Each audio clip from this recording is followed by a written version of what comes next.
नमस्कार मित्रांनो, हे आहे आपलं बँकिंग अवेअरनेसचं चौथं लेक्चर.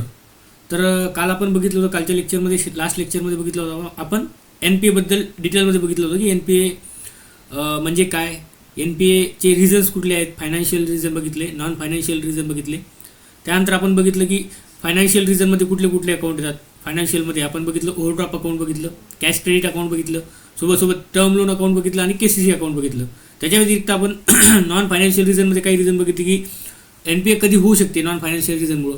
तर जर का सिक्युरिटीची व्हॅल्यू, कोलॅटरल सिक्युरिटीची व्हॅल्यू 50% पेक्षा कमी झाली, सोबत सिक्युरिटी एक्सपायर झाली, सोबत जर का आपलं कॅश क्रेडिट आणि ओव्हरड्राफ्ट अकाउंट जर का आपण 180 दिवसामध्ये रिन्यू नाही केलं, किंवा स्टॉक स्टेटमेंट प्रोव्हाइड नाही केलं, किंवा डॉक्युमेंट जे आहे ते रिन्युअलच्या टायमात आपण प्रोव्हाइड नाही केले, तर हे आपण नॉन फायनान्शियल रिझन बघितले होते. त्यानंतर आता आपण काय करूयात, आपण आता एन पी ए, आता समजा एन पी ए झालं, आपण कालचं जवळपास डिटेल लेक्चर आपण एन पी एवर घेतलं होतं. आता आपण काय करूयात, या लेक्चरमध्ये बघूयात की एन पी ए आपण रिकवर कसं करू शकतो, नाही का. आता हे आपल्याला बँकमध्ये प्रॅक्टिकल ॲप्लिकेशन करावं लागतं ना. आपल्याला प्रॅक्टिकल ह्या गोष्टी तुम्हाला गेल्याच तुम्हाला समजा तुम्ही ॲज अन ऑफिसर लागले, असं होऊ शकते काही ऑफिसरच्या केसमध्ये की पहिल्या दिवशी गेल्या तुमच्या हातामध्ये एक लिस्ट येईल एन पी एसाठीची, एन पी ए झालेल्या अकाउंटची. हे जा आणि हे एन पी ए रिकवर करा. या प्रत्येक कस्टमरच्या घरी जायचं आणि एन पी ए रिकवर करायचं. मग आता असं होऊ शकते. तर त्यामुळे आपल्याला हे माहीत पाहिजे. आणि हे अप्लाइड नॉलेज आहे, हे प्रॅक्टिकल नॉलेज आहे. मी ह्या गोष्टी एकदम चांगल्या प्रकारे पार पाडलेल्या आहेत माझ्या टर्ममध्ये. जेवढं काही मी काम केलं एका वर्षामध्ये, जास्तीत जास्त काम मी रिकव्हरीमध्येच केलेलं आहे. सो ह्या गोष्टी आता याच्यामध्ये कुठले कुठले वेज आहेत, डिफरंट वेज आहेत. तर प्रामुख्याने जर बघितलं आपण तर बँकिंगमध्ये असे 3 मूळ हे आहेत, जे काय बेसिक वेज आहेत, ज्याच्या थ्रू आपण काय करू शकतो की एन पी ए रिकवर करू शकतो. त्यामध्ये पहिला आहे बघा एक सरफेसी ॲक्ट, दुसरा आहे इनसॉल्व्हन्सी अँड बँकरप्सी कोड 2016, आणि तिसरं आहे बॅड बँक. हे 3 आपण प्रामुख्याने 3 वेज आहेत बँकमध्ये, जे की आपण यूज करतो आणि त्या थ्रू आपण एन पी ए रिकवर करतो. ओके, तर आपण आज बघूयात आपण सरफेसी ॲक्टबद्दल. तर सरफेसी ॲक्ट कधी आला होता, तुम्हाला बऱ्याच जणांना माहिती असेल. सरफेसी ॲक्ट म्हणजे काय, securitisation and reconstruction of financial asset and enforcement security interest act 2002 मध्ये हा ॲक्ट आला होता. तर याच्याबद्दल आपण डिटेलमध्ये समजून घेऊयात. काय तुम्हाला मी याच्यामध्ये एवढं सांगणार आहे, मी एकदम जास्त डिटेलमध्ये प्रोसिजर नाही सांगणार की याची प्रोसिजर काय असते. आणि याच्या व्यतिरिक्त अजून एक माझी एक स्लाईड ॲड करायची राहिली, सांगतो मी तुम्हाला. आताच लिहून घेतो ती स्लाईड, 1 मिनिट मला थोडासा वेळ द्या. अजून एक आहे त्याच्यामध्ये, माझं विसरलो थोडंसं की अजून काय याच्यामध्ये आपण कुठला अजून एक वे आहे, म्हणजे ज्याच्या थ्रू आपण एन पी ए रिकवर करतो जनरली. तर तो पॉईंट विसरला मला याच्यामध्ये ॲड करायचा. तर मी तुम्हाला असंच सांगतो डायरेक्टली, इथून लिहून रँडमली तुमच्यासोबत सांगतोय.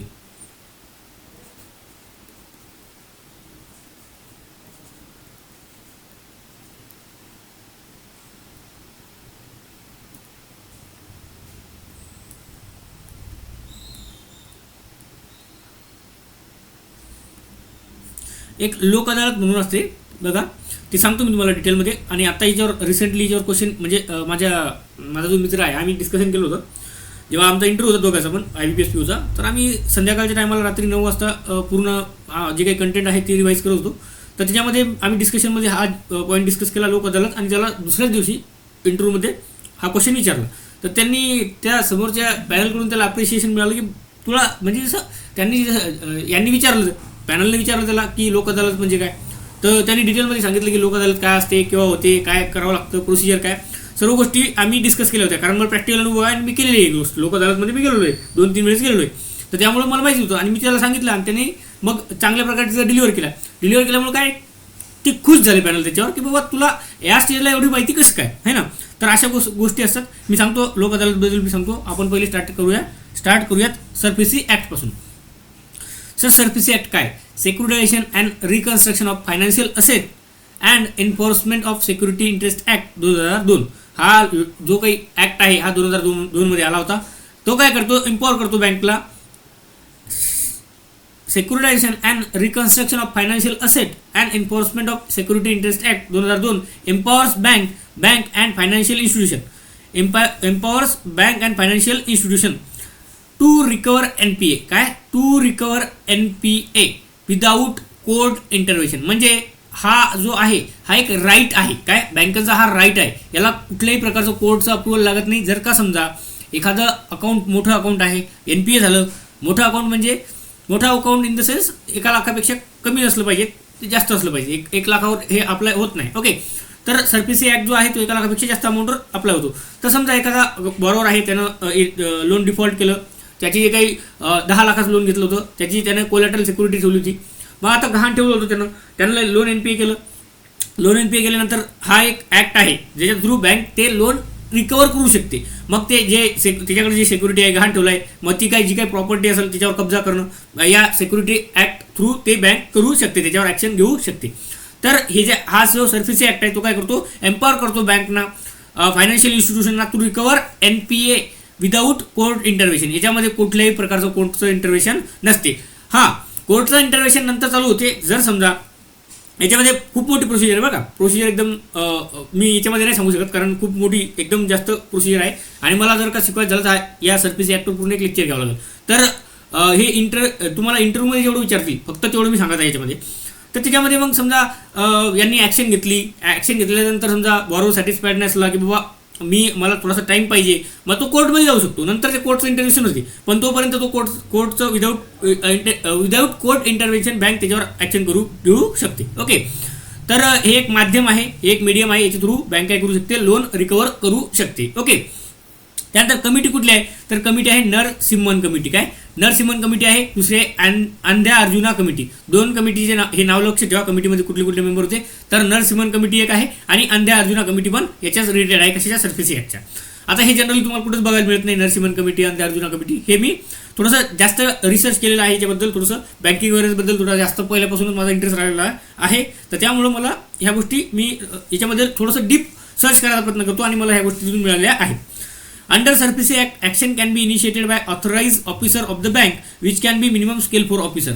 आता जी काही ॲक्शन SARFAESI ॲक्टच्या माध्यमातून घेतली जाते, आता बँकमध्ये तुम्ही कोणता ऑफिसर होणार आहे, स्केल 1 ऑफिसर होणार. कुठले स्केल 1 ऑफिसर, काही जण स्केल 2 ऑफिसर होणार. तर तुम्हाला ही ॲक्शन घेता येईल का, नाही. स्केल 3 ऑफिसरला घेता येईल का, नाही. स्केल 4 ऑफिसर लागेल. कुठला, स्केल 4 ऑफिसर. मिनिमम त्याचं स्केल 4 असलं पाहिजे, किंवा ॲटलिस्ट चीफ मॅनेजर असला पाहिजे. काय ॲटलिस्ट चीफ मॅनेजर याच्या खालची कुठलीही पोझिशन असेल तर तो व्यक्ती ती जी पोझिशन आहे, जो व्यक्ती त्या पोझिशनवर आहे तो ॲक्शन घेऊ शकणार नाही SARFAESI ॲक्ट थ्रू. ओके, त्यानंतर SARFAESI ॲक्ट बघा, हा क्वेश्चन तुम्हाला मोस्ट ऑफ द स्टुडंटला विचारतील आता इंटरव्ह्यूमध्ये, की SARFAESI ॲक्ट जो आहे तो कुठल्या लोनवर अप्लाय होत नाही, तर अनसिक्युअर्ड लोनवर अप्लाय होत नाही. सोबत लोन अमाऊंट जर का 1 लाखापेक्षा कमी असेल तर त्याच्यावर अप्लाय होत नाही. किंवा लोन अमाऊंट जी आहे, समजा अजून करा की लोन अमाऊंट जी आहे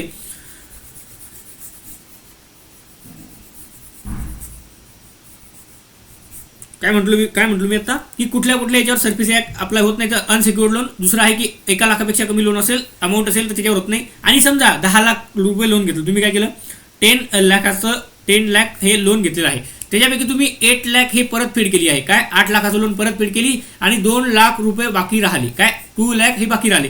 तर जर का 2 लाख जर का बाकी राहिले तर त्याच्यावर ॲक्शन घेता येत नाही. म्हणजे जर का 20% किंवा 20%पेक्षा कमी राहिली अमाऊंट, तुमची टोटल अमाऊंट होती 10 लाख, तर त्याचे 20% किती झाले, 2 लाख. तर 2 लाख जर राहिलं किंवा 2 लाखापेक्षा कमी अमाऊंट राहिली तर तुमच्यावरती अप्लाय होत नाही. म्हणजे 20%, 80% जर तुम्ही पे केलं आणि रिमेनिंग 20% राहिलं तर रिमेनिंग 20%वरती अप्लाय होत नाही. ओके, पण कुठल्या ओरिजिनल प्रिन्सिपलच्या, कारण तुम्ही प्रिन्सिपल मी सांगितलं 10 लाख, इंटरेस्ट नाही, फक्त काय सांगितलं, प्रिन्सिपलच्या, बरं का.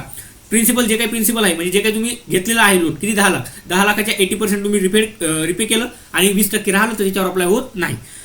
त्यानंतर security interest over agriculture land असेल तर त्याच्यावर पण हा अप्लाय होत नाही. आणि सोबत एअरक्राफ्ट आहे, शिप्स आहेत, त्याच्यावर पण अप्लाय होत नाही. तर बघा, तुम्हाला हे विचारतील की SARFAESI ॲक्ट काय आहे, तुम्हाला सांगायचं आहे, फुल फॉर्म माहीत असू द्या. सोबत कमिटी वगैरे सांगितलं तर अजूनच चांगलं, नाही सांगितलं तर काही प्रॉब्लेम नाही असंच. हे ॲडिशनल फॅक्ट्स आहेत आणि माहिती असणं कंपल्सरी नाही, पण असू द्या, कामात पडते. त्यानंतर SARFAESI ॲक्ट हा कुठला ऑफिसर करू शकतो, तो मिनिमम स्केल 4 ऑफिसर, त्याच्या बिलो नाही. त्यानंतर कुठल्या लोनवर अप्लाय होत नाही, तर अनसिक्युअर्ड लोन आहे, 1 लाखापेक्षा अमाऊंट कमी असेल त्याच्यावर होत नाही. सोबत 20% अमाऊंट जर का एखाद्या प्रिन्सिपल राहिलेली असेल, बाकीचं 80% पे केला असेल तर त्याच्यावर होत नाही. सिक्युरिटी इंटरेस्ट ओव्हर ॲग्रिकल्चर लँडवर अप्लाय होत नाही. आणि सोबत एअरक्राफ्ट आणि शिप वगैरे याच्यावर सिक्युरिटी एन्फोर्समेंट ॲक्ट लागू होत नाही. तर हे आहे बघा, हा आहे फर्स्ट माध्यम किंवा फर्स्ट मीडियम ज्याच्या थ्रू आपण काय करू शकतो, बँकचं एनपीए रिकवर करू शकतो. ओके. त्यानंतर आता आपण बघूयात इनसॉल्व्हन्सी आणि बँकरप्सी कोड 2016. इनसॉल्व्हन्सी अँड बँकरप्सी कोड 2016 हा 2016 मध्ये आला होता. बघा, तुम्हाला माहित असेल की डिमॉनिटायझेशन झालं होतं 2016 मध्ये. डिमॉनिटायझेशन 2016 मध्ये झालं होतं. नोटबंदी झाली होती ना. तर त्या काळात काय झालं, म्हणजे जो काही 15, 16, 17, 18 आणि जवळपास 19 पर्यंत असं म्हणू शकतो आपण. या काळात काय झालं की जे क्रेडिट होतं बँकांचं क्रेडिट हे खूप म्हणजे क्रेडिट बँकांकडे नव्हतं आणि प्रोव्हाइड पण करत नव्हत्या बँका. म्हणजे मार्केटमध्ये प्रोव्हाइड करत नव्हत्या, घाबरू लागल्या बँका. का? त्यांना भीती होती की आपण जेवढं लोन, आता या काळात काय झालं 2015, 16, 17 आणि 18 या 4 वर्षामध्ये काय झालं, एनपीए खूप वाढलं होतं. त्यावेळेस इंडियामध्ये ज्या काही बँक आहेत त्याचं एनपीए ॲटलिस्ट नाही 20% पर्यंत पोहोचलं होतं. काय म्हणतो मी, 15 to 20% पर्यंत त्यांचं एनपीए पोहोचलं होतं. म्हणजे विचार करा, जर समजा बँकेने 1 लाख रुपये लोन दिलं तर त्यातलं 15 ते 20 हजार हे एनपीए व्हायचं. म्हणजे खूप जास्त झालं होतं. 15 ते 20 हजार म्हणजे 15 ते 20% पर्यंत काय व्हायचं, बँकमधलं जेवढं काही लोन दिलं, जेवढं काही क्रेडिट मार्केटमध्ये प्रोव्हाइड केलं बँकेनी, त्या बँकमधलं 15 ते 20% जे काही हे आहे लोन आहे ते एनपीए व्हायचं. मग बँका घाबरल्या. बँकेनं काय केलं, त्यांचं क्रेडिट होल्ड करून ठेवलं की बाबा आम्ही मार्केटमध्ये क्रेडिट प्रोव्हाइड करणार नाही, लोन देणार नाही, फायनान्स प्रोव्हाइड करणार नाही. याचं रिझन हे होतं की इथं खूप जास्त एनपीए खूप वाढलेलं होतं. मग आता एनपीए रिकवर करायचं याच्यासाठी ऑप्शन काय? मग गव्हर्नमेंटच्या लक्षात आलं की आपण काहीतरी याच्यासाठी केलं पाहिजे, आपल्याला काहीतरी करावं लागेल, नाहीतर मार्केट आणि इन्फ्लेशन वाढेल, म्हणजे इकॉनॉमी डिस्टर्ब होईल. तर त्यामुळं गव्हर्नमेंट ऑफ इंडियानं काय केलं की एक इन्सॉल्व्हन्सी आणि बँकरप्सी कोड हा इंडियामध्ये लॉन्च केला. इन्सॉल्व्हन्सी आणि बँकरप्सी जो काही कोड आहे त्यांनी लॉन्च केला 2016 मध्ये. आणि तुम्ही बिलीव्ह नाही करणार की जे काही सरफेसी ॲक्ट आहे, सरफेसी ॲक्ट चालूच आहे, तर सर्वात जास्त लोन कोणं रिकवर केलं असेल किंवा एनपीए कोणं रिकवर केले असतील तर या इनसॉल्व्हन्सी आणि बँकरप्सी कोडनं रिकवर केलं. याच्यामध्ये आता ही पण लिगल प्रोसिजर खूप मोठी आहे, ही मी तुम्हाला सांगू नाही शकणार. मी फक्त तुम्हाला एवढं सांगतोय की इनसॉल्व्हन्सी आणि बँकरप्सी कोड 2016. आता इनसॉल्व्हन्सी म्हणजे काय आणि बँकरप्सी म्हणजे काय हे तुम्हाला सांगतोय, जे तुम्हाला इंटरव्ह्यूमध्ये विचारतील. मी तुम्हाला सांगितलं, कालच्या लेक्चरमध्ये सांगितलं, याच्या अगोदर पण सांगितलं की मी जेव्हा जनरल अवेअरनेसला स्टार्ट करेल, जेव्हा माझी टीचिंगला स्टार्ट करेल कम्प्लिटली फुल फ्लेज, तेव्हा मी पूर्ण कोर्स फ्री ऑफ कॉस्ट आपल्या यूट्यूब चॅनलला टाकेल. त्याच्यामध्ये सर्व डिटेलमध्ये सांगेल की इन्सॉल्व्हन्सी बँकरप्सी कोड कशा प्रकारे काम करते, सरफेसी ॲक्ट कशा प्रकारे काम करते, बॅड बँक कशा प्रकारे काम करते, लोक अदालत कशा प्रकारे काम करते. मी फक्त हे तुम्हाला एवढं सांगत आहे जे की आपल्याला इम्पॉर्टंट आहे इंटरव्ह्यूच्या पर्स्पेक्टिव्हनं. ओके. आता सर मग इन्सॉल्व्हन्सी आणि बँकरप्सी कोड 2016 मध्ये आला, तर इन्सॉल्व्हन्सी म्हणजे काय आणि बँकरप्सी म्हणजे काय, तुम्ही जर माझे अगोदरचे लेक्चर बघितले असतील तर त्याच्यामध्ये मी शिकवलेलं आहे की इन्सॉल्व्हन्सी कधी म्हणायचं आणि बँकरप्सी कधी म्हणायचं. बघा, when individual or companies are unable to repay their outstanding डेप्ट. काय, एखादी कंपनी किंवा एखादा इंडिव्हिज्युअल जेव्हा त्याचं जे काही आउटस्टँडिंग बॅलन्स आहे, डेप्ट आहे, ते रिपे करू शकत नाही. और आपण अजून दुसऱ्या लँग्वेजमध्ये काय म्हणू शकतो, we can say when liabilities are greater than asset. काय सांगितलं मी, liabilities are greater than asset. असेटपेक्षा लायबिलिटीज ह्या जास्त होतात तेव्हा आपण त्याला इनसॉल्व्हंट बनत असतो. काय, इनसॉल्व्हंट बनत असतो. पण आता इनसॉल्व्हंट होते, पण ही कशी स्टेज आहे माहिती का, ही टेम्पररी स्टेज आहे. आता सध्या असं आहे की तुम्ही लोन घेतलं, लोन तुमच्याकडे तुमचे असेट आहेत 10 लाखाचे. मी काय म्हणतो, तुमच्याकडे असेट आहेत 10 लाखाचे, हे तुमचे असेट आहेत 10 लाखाचे, 10 लाखचे तुमचे असेट आहेत. तुम्ही काय केलं, लायबिलिटीज घेतल्या 50 लाखाच्या. काय केलं, म्हणजे तुमच्याकडे उधार झालं 50 लाख, तुमचे असेट आहेत 10 लाख, तुम्ही लायबिलिटी घेतली 50 लाख. आता तुम्ही फेडू किती शकता, फक्त 10 लाखच फेडू शकता, कारण तुमच्याकडे 10 लाखाचे असेट अवेलेबल आहे. 40 लाख तुमच्याकडे लायबिलिटी आहे की तुम्हाला लोकांचं हे कर्ज देणं आहे. बरं, मग आता हे जर देणं आहे 40 लाख, तर ही कशी स्टेज आहे, फक्त टेम्पररी स्टेज आहे. काय, ही एक टेम्पररी स्टेज आहे. आता होऊ शकते तुम्ही तुमच्याकडे लायबिलिटीज घेतल्या, ह्या इन्व्हेस्ट केल्या, काय हे उधार तुम्ही इन्व्हेस्ट केलं, बिझनेस टाकला, बिझनेसवरून तुम्हाला खूप प्रॉफिट व्हायला लागला आणि आता सध्याच्या स्टेजला तुम्हाला लायबिलिटी ह्या ग्रेटर होत्या असेटपेक्षा. पण 5 वर्षानंतर, 2 वर्षानंतर, 3 वर्षानंतर ह्या ज्या असेट जे आहेत, असेट तुमचं इन्कम वाढलं, इन्कम थ्रू तुम्ही भरपूर अर्निंग केली आणि तुमचं जे हे आहे लायबिलिटी, आता इथे 50 लाख होतं, तुमची जी काही नेटवर्थ आहे ती झाली 1 करोड. काय, 1 करोड. तर ही चेंज होणारी स्टेज आहे. म्हणजे इन्सॉल्व्हन्सी ही एक चेंज होणारी स्टेज आहे. ही फक्त एक टेम्पररी स्टेज आहे. याच्यामध्ये लायबिलिटी जरी ग्रेटर असल्या तरी त्या लायबिलिटीज काही काळानंतर चेंज होऊ शकतात. मी म्हणत नाही कंपल्सरी होतातच, मी हे म्हणतोय की ह्या चेंज होऊ शकतात. ही एक टेम्पररी स्टेज असते. या स्टेजमध्ये फक्त लायबिलिटीज ह्या टेम्पररी टायमासाठी राहू शकतात, म्हणजे चेंजही होऊ शकतात आणि तसेही राहू शकतात. तर इन्सॉल्व्हन्सी म्हणजे काय, समजा एखादा इंडिव्हिज्युअल किंवा एखादी कंपनी जर का त्यांचं लोन हे रिपे करू शकला नाही तर त्याला आपण इन्सॉल्वंट म्हणत असतो किंवा लायबिलिटीज ह्या ग्रेटर दॅन असेट होतात तेव्हा त्याला आपण इन्सॉल्वन्सी म्हणत असतो. ही एक टेम्पररी स्टेज आहे, हे लक्षात ठेवा. ओके, आता दुसरं जर बघायला गेलं तर दुसरं काय आहे, बँकरप्सी. बँकरप्सी म्हणजे काय सर, तर बघा बँकरप्सी म्हणजे व्हेन कोर्ट हॅज डिक्लेअर्ड, काय कोर्ट डिक्लेअर करते a person or other entity is insolvent. म्हणजे कोर्ट डिक्लेअर करते की बाबा हा जो व्यक्ती आहे किंवा ही जी एंटिटी आहे ही हिच्याकडे काहीच नाहीये, या व्यक्तीकडे काहीच नाहीये, यांनी सरळ सरळ हातवरी करून दिलेले आहेत की माझ्याकडे पैसा नाहीये, तुम्हाला जे करायचं ते करा, मी पैसा परतफेड करू शकत नाही. पण हे डिक्लेअर करते कोण, हे डिक्लेअर करते कोर्ट. हां, आता तुम्ही म्हणाल सर मग आता हा जो व्यक्ती आहे हा हातवरी करून देतोय की माझ्याकडे पैसे नाही, मग याच्यावर काहीतरी ऍक्शन घेतली जाईल ना. हो, त्याच्यामध्ये प्रॉपरपणे ऍक्शन घेतले जाते. त्याच्याबद्दल म्हणजे एक प्रॉपर प्रोसिजर आहे, त्या प्रोसिजर थ्रू जावं लागतं आणि त्या प्रोसिजर थ्रू त्याच्यावर ऍक्शन घेतली जाते. तर जेव्हा कोर्ट डिक्लेअर करते की हा पर्सन किंवा ही एंटिटी आता तुमचं लोन रिपे करू शकत नाही, त्याच्याकडे या एंटिटीकडे किंवा या पर्सनकडे एवढा पैसा नाही किंवा एवढा असेट नाही की हा तुमचं लोन परतफेड करेल, तर तेव्हा त्याला आपण बँकरप्सी म्हणत असतो. काय bankruptcy, it is a legal declaration one's inability to pay off डेप्ट. काय हे लिगल डिक्लेरेशन असते, हे कोर्ट असं डिक्लेअर करते की हा व्यक्ती आता तुमचं लोन जे आहे ते परतफेड करू शकत नाही, तेव्हा त्याला आपण बँकरप्ट म्हणत असतो. पण ही जी स्टेज असते ही परमानंट स्टेज असते. काय ही जी स्टेज असते ही परमानंट स्टेज असते, ही डिक्लेअर केलेली असते कोर्टाने की आता तुमचा पैसा डुबला आहे. आता ही चेंज होणार नसते, ही डायरेक्ट परमनंट स्टेज असते की तुमचा पैसा डुबला, आता तुम्ही काही करू शकत नाही. आता तुम्हाला प्रॉपर जी मेथड आहे, जी प्रोसिजर आहे, लिगल प्रोसिजर आहे तीच फॉलो करावी लागेल रिकवर करण्यासाठी. ओके, आय होप तुम्हाला इन्सॉल्वन्सी आणि बँकरप्सी कोड हा चांगल्या पद्धतीने समजला असेल.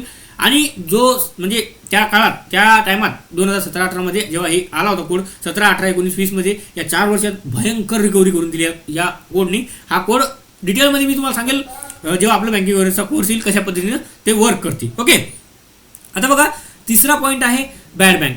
एक बॅड बँक 2019चं बजेट जे होतं 2019 की 20 मला आठवत नाही, 2019 की 20च्या बजेटमध्ये मी बजेट बघत होतो तेव्हा जेव्हा मी स्टडी करत होतो MPSCचा ॲग्री MPSCचा स्टडी करत होतो, मी असंच बजेट बघत होतो. त्यामध्ये निर्मला सीतारामननी बॅड बँक असा एक कन्सेप्ट अनाऊन्स केला होता, बॅड बँक. मग नंतर माझ्या ती थोडीशी क्युरियोसिटी वाटली की बाबा ही बॅड बँक नेमकं काय असते.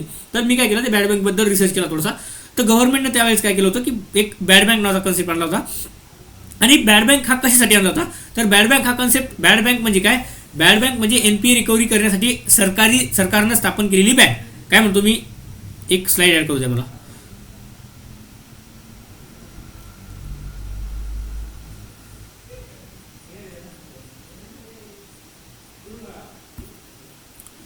काय bad bank he government of इंडियानं स्थापन केली 2019-20 मध्ये, बहुतेक 19 किंवा 20 मला एक्झॅक्ट आठवत नाही, पण 19-20च्या बजेटमध्ये लॉन्च केली होती. मग याच्यामध्ये ही बॅड बँक म्हणजे काय, बॅड बँक म्हणजे ही गव्हर्नमेंटनं स्थापन केलेली असेट रिकन्स्ट्रक्शन कंपनी आहे. काय असेट रिकन्स्ट्रक्शन कंपनी, ही गव्हर्नमेंटची एंटिटी बरं का. भारतामध्ये भरपूर साऱ्या प्रायव्हेट असेट रिकन्स्ट्रक्शन कंपनी आहेत, पण भारतामध्ये पहिली गव्हर्नमेंट असेट रिकन्स्ट्रक्शन कंपनी कुठली आहे तर ती बॅड बँक आहे. कुठली, बॅड बँक. ही 2019-20 मध्ये गव्हर्नमेंटने एक्झॅक्ट तुम्ही चेक करून घ्या, 19 का 20 मध्ये स्थापन केली होती. ओके, तर बॅड बँकचा कन्सेप्ट काय की बाबा हे जे गव्हर्नमेंटनं काय केलं की आता एवढे लोन NPA होत आहेत, तर याच्यासाठी आपल्याला काहीतरी करणं गरजेचं आहे, कारण की खूप जास्त NPA होत आहे. NPAचा रेशो जो आहे तो खूप जास्त वाढलेला आहे. मग गव्हर्नमेंटच्या लक्षात आलं, गव्हर्नमेंटने बॅड बँक अगेन स्थापन केली. बॅड बँक म्हणजे काय, एक याच्यामध्ये 2 एंटिटी आहेत अगेन, NARCL म्हणून आहे एक, आणि एक IDRCL, अशा 2 कंपनीज, ह्या 2 एंटिटी होत्या, याच्या 2 वेगवेगळ्या सबसिडियरी होत्या बॅड बँकच्या. तर आता मी सांगतो डिटेलमध्ये सांगतो याच्याबद्दल की बॅड बँक वर्क कसं करते. बॅड बँक हा स्थापन केली तर गव्हर्नमेंटनं तेव्हा काय केलं होतं की यांचं टार्गेट ठेवलं होतं. गव्हर्नमेंटने जेव्हा ही बॅड बँक स्थापन केली तेव्हा टार्गेट ठेवली की नेक्स्ट 5 इयरमध्ये की 2 इयरमध्ये असं काही टार्गेट होतं, 5 इयरमध्ये आय थिंक, की 2 लाख करोड एवढं NPA आपल्याला रिकव्हर करायचं आहे. काय 2 लाख करोड रुपयाचं NPA जे आपल्याला याच्या थ्रू रिकव्हर करायचं आहे, कशा थ्रू, बॅड बँक थ्रू. तर त्यांनी काय केलं, जे काही गव्हर्नमेंटकडून जे काही हेल्प लागणार आहे NPA रिकव्हर करण्यासाठी, जे या बॅड बँकला हेल्प लागणार आहे गव्हर्नमेंटकडून, तर गव्हर्नमेंटनं काय केलं तर 30,600 करोड रुपये घ्यायचे ते 30,600 करोड रुपये या बॅड बँकमध्ये इन्व्हेस्ट केले. किती? 30,600 करोड रुपये. तुम्ही काय करा, हा पैसा घ्या, हे पैसे त्याला लावा, रिकवर करण्यासाठी हे पैसे तुम्ही यूज करा. कुठले? 30,600 करोड रुपये हे त्यांनी इन्व्हेस्ट केले होते तेव्हा. आणि त्यांचं टार्गेट किती होतं? 2 लाख करोड एवढं त्यांचं टार्गेट होतं. तर हे आय थिंक 2 वर्षासाठी की 5 वर्षासाठी एक्झॅक्ट मला आठवत नाही, पण तेव्हा हे आलं होतं. ओके, आता हे वर्क कसं करते हे बघूयात. बॅड बँक जी आहे ती वर्क कशी करते.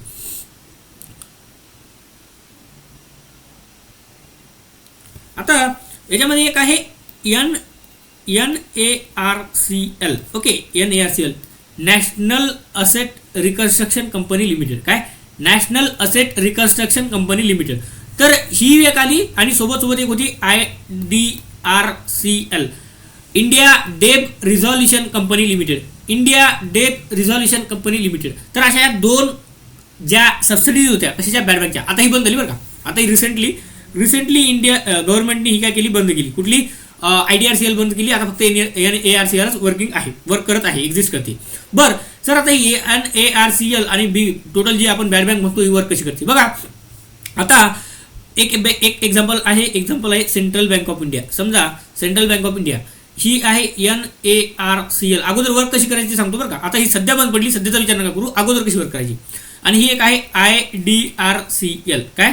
IDRCL. ही आहे NARCL, ही आहे IDRCL. आता सेंट्रल बँकचं हे आहे किती? समजा NP आहे, सेंट्रल बँकचं NP जे आहे, समजा हे मी पकडतो की अजून करा की 500-600 करोडाचं. कारण याच्यामध्ये प्रॉब्लेम काय माहिती आहे का, या बॅड बँकमध्ये, या बॅड बँकमध्ये प्रॉब्लेम काय आहे की हे गव्हर्नमेंटची एंटिटी आहे. आणि गव्हर्नमेंटची एंटिटी आहे ही मिनिमम यांना 300 करोडपेक्षा जास्त लोन लागते रिकवर करण्यासाठी. 300 करोडपेक्षा. तर आपण 600 करोड पकडूयात, मिनिमम 600 करोड पकडूयात. ओके, आता ही IDRCL, NARCL, मग तुम्ही म्हणाल सर हे छोटे लोन यांनी रिकवर केले का? नाही, हे लोन आता हे बिझनेस लोक जे लोन घेतात हे खूप मोठे लोन असतात, करोडामध्ये लोन असतात ना. तर ते लोन रिकवर करण्यासाठी म्हणजे प्रामुख्याने ही यूज होते. कारण की याचा मिनिमम क्रायटेरिया काय की 300 करोडाच्या वर हे काय करतात? लोन रिकवर करतात. अजून करा की 600 करोडाचं लोन आहे किंवा 500 करोडाचं लोन आहे. सेंट्रल बँकचं एका बिझनेसमॅनला दिलेलं 600 करोडाचं लोन आहे, ते डिफॉल्ट झालं. काय? डिफॉल्ट झालं. मग आता सेंट्रल 500 करोड पकडतो, मी काय करतो 500 करोड इन्स्टिट्यूट ऑफ 600 मी काय करतो 500 करोड करतो. 500 करोडचं सेंट्रल बँकचं लोन आहे. मग आता सेंट्रल बँकचं 500 करोडाचं लोन आहे. सेंट्रल बँकला 500 करोड हे माहिती की डिफॉल्ट झाला, आता इथून काही येणार नाही. सेंट्रल बँकनं जे काही ॲक्शन घ्यायची ती ॲक्शन घेतली, पण ते काही जमेना झालं. सेंट्रल बँककडून काही जमेना. 500 करोडाचं लोन मिळणार नाही, सेंट्रल बँकला माहिती डिफॉल्ट झालं. आता सेंट्रल बँकला काय पाहिजे की माझं 500 करोडाचं लोन मिळालं पाहिजे. मग सेंट्रल बँक काय करते? यांना काय करते? यांच्याकडे जाते, NARCL कडे जाते, नॅशनल असेट रिकन्स्ट्रक्शन कंपनी लिमिटेडकडे जाते. त्यांना सांगते की बाबा आमचं या पर्सनकडे 500 करोडाचं लोन हे डिफॉल्ट झालं आहे, आम्हाला ते रिकवर करायचं आहे. मग आता NARCL काय करते? NARCL यांचे नेगोशिएशन होतात, जे काही डिमांड्स आहेत ते होतात. मग NARCL म्हणते तुमचं 500 करोडाचं लोन आहे ना, 500 करोडाचं लोन आहे, त्याच्या मी 15% तुम्हाला कॅशमध्ये देते. काय? कॅशमध्ये 15% तुम्हाला देतो. कॅशमध्ये तुम्हाला देतो. मी परत एक स्लाइड ॲड करतो, याच्यामध्ये थोडंसं तुम्हाला समजायला थोडंसं कठीण होईल.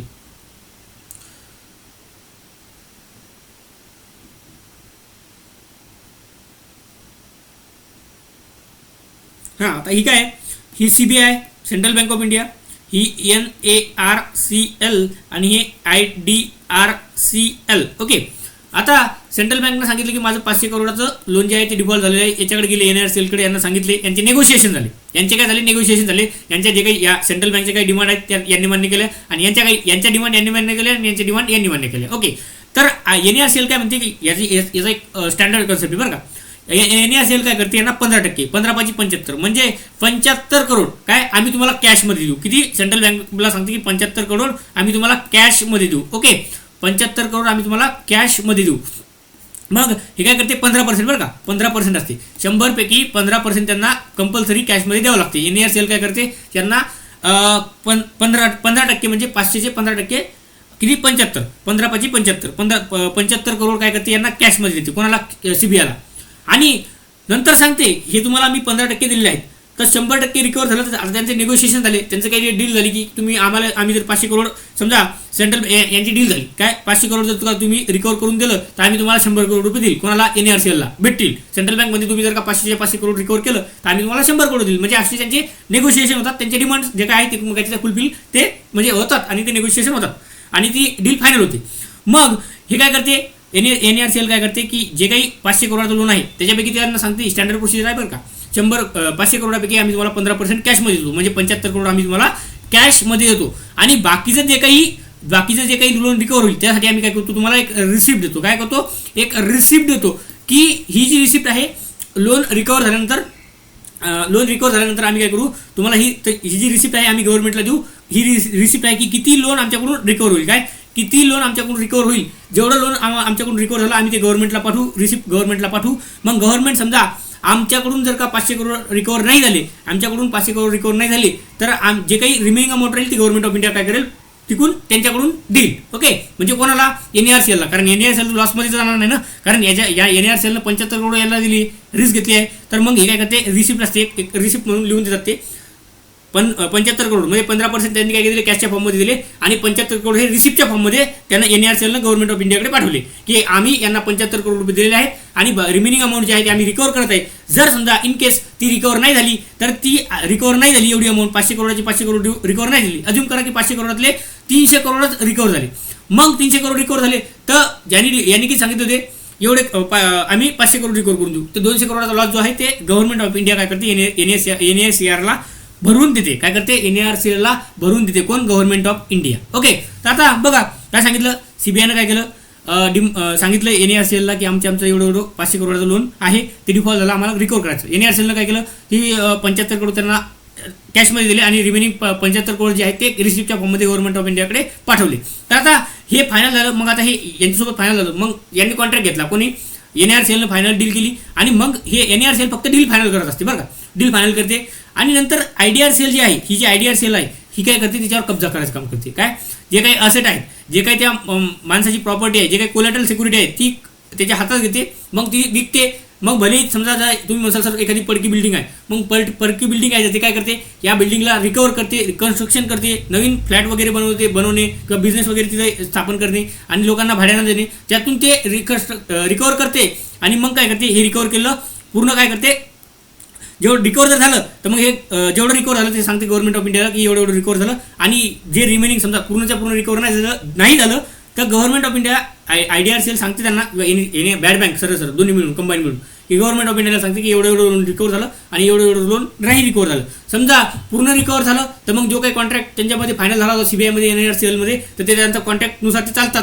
जर समजा नाही रिकवर झालं तर मग रिमेनिंग अमाऊंट, आता NARCL तर याच्यामध्ये लॉसमध्ये जाणार नाही ना, तर मग NARCL गव्हर्नमेंट ऑफ इंडियाला ती रिसिप्टच्या माध्यमातून सांगितलेलंच असते त्यांनी की एवढं करणार आहे. पण त्यातलं मग झालं किती हे पण सांगते, मग अपडेट सांगते ना त्याची की किती झालं किती नाही झालं. मग जेवढं नाही झालं समजा लॉसमध्ये जात असेल तर मग गव्हर्नमेंट ऑफ इंडिया काय करते, NARCL ला जेवढा त्यांचा लॉस होत असेल तेवढा लॉस तो भरून देते. ओके, जेवढा लॉस होत असेल तेवढा लॉस भरून देते किंवा काही पैसे याच्यामधून इन्व्हेस्ट करून याच्यामध्ये टाकते. जे की 30,600 करोड आहेत त्याच्यामधले पैसे याच्यामध्ये टाकते आणि NARCL ला ते पैसे देते. तर बघा ही प्रोसिजर तुम्हाला समजली असावी. प्रॉब्लेम काय मित्रांनो, ही जी आहे ना, हे आपलं जे आहे रेकॉर्डिंग सेशन आहे आणि माझ्याकडे स्क्रीन नाही. स्क्रीन जर का असती माझ्याकडे तर एकदम मी चांगल्या प्रकारे तुम्हाला याच्यापेक्षाही चांगल्या प्रकारे समजावून सांगितलं असतं.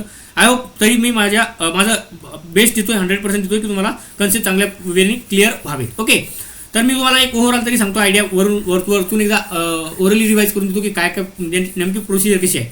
बघा, एक असते बँक आहे समजा CBIचं हे आहे 500 करोडाचं, त्यांच्यामुळे CBI काय करते, अप्रोच करते NARCL ला अप्रोच करते आणि NARCL ला सांगते की आमचं एवढं लोन डिफॉल्ट आहे, आम्हाला ते रिकवर करायचं आहे. मग ते कॉन्टॅक्ट त्यांच्यामध्ये फायनल होतो. जे काही नेगोशिएशन आहेत त्याच्यामधली 15% अमाऊंट जी आहे, जितक्या टोटल लोनच्या 15% अमाऊंट कॅशमध्ये दिली जाते CBI ला.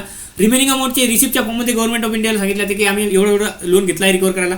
जर समजा त्याच्यामध्ये टोटल लोन रिकवर झालं तर मग तर काही इश्यूज नाही, त्याचे नेगोशिएशन जे काही फायनल झाले आहेत त्याच्या डीलनुसार ते चालतात.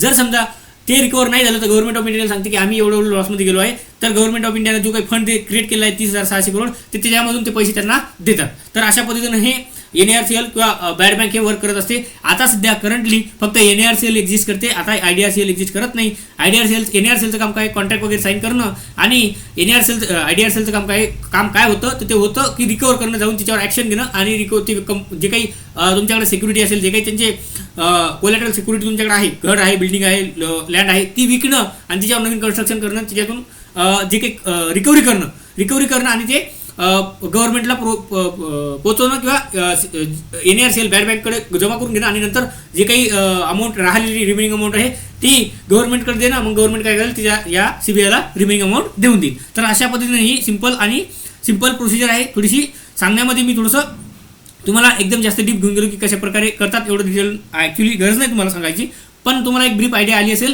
की कशा पद्धतीने वर्क करते बॅड बँकमध्ये NARCL IDRCL एखादी थर्ड पार्टी जिचं की लोन आहे रिकवर करायला, ते कशा प्रकारे वर्क करते, किती % अमाऊंट दिले जाते कॅशमध्ये, किती % रिसिप्टच्या फॉर्ममध्ये गव्हर्नमेंटला दिले जाते, मग रिमेनिंग अमाऊंट जी नाही रिकवर झाली ती कुठून आपण त्याच्यामध्ये टाकत असतो.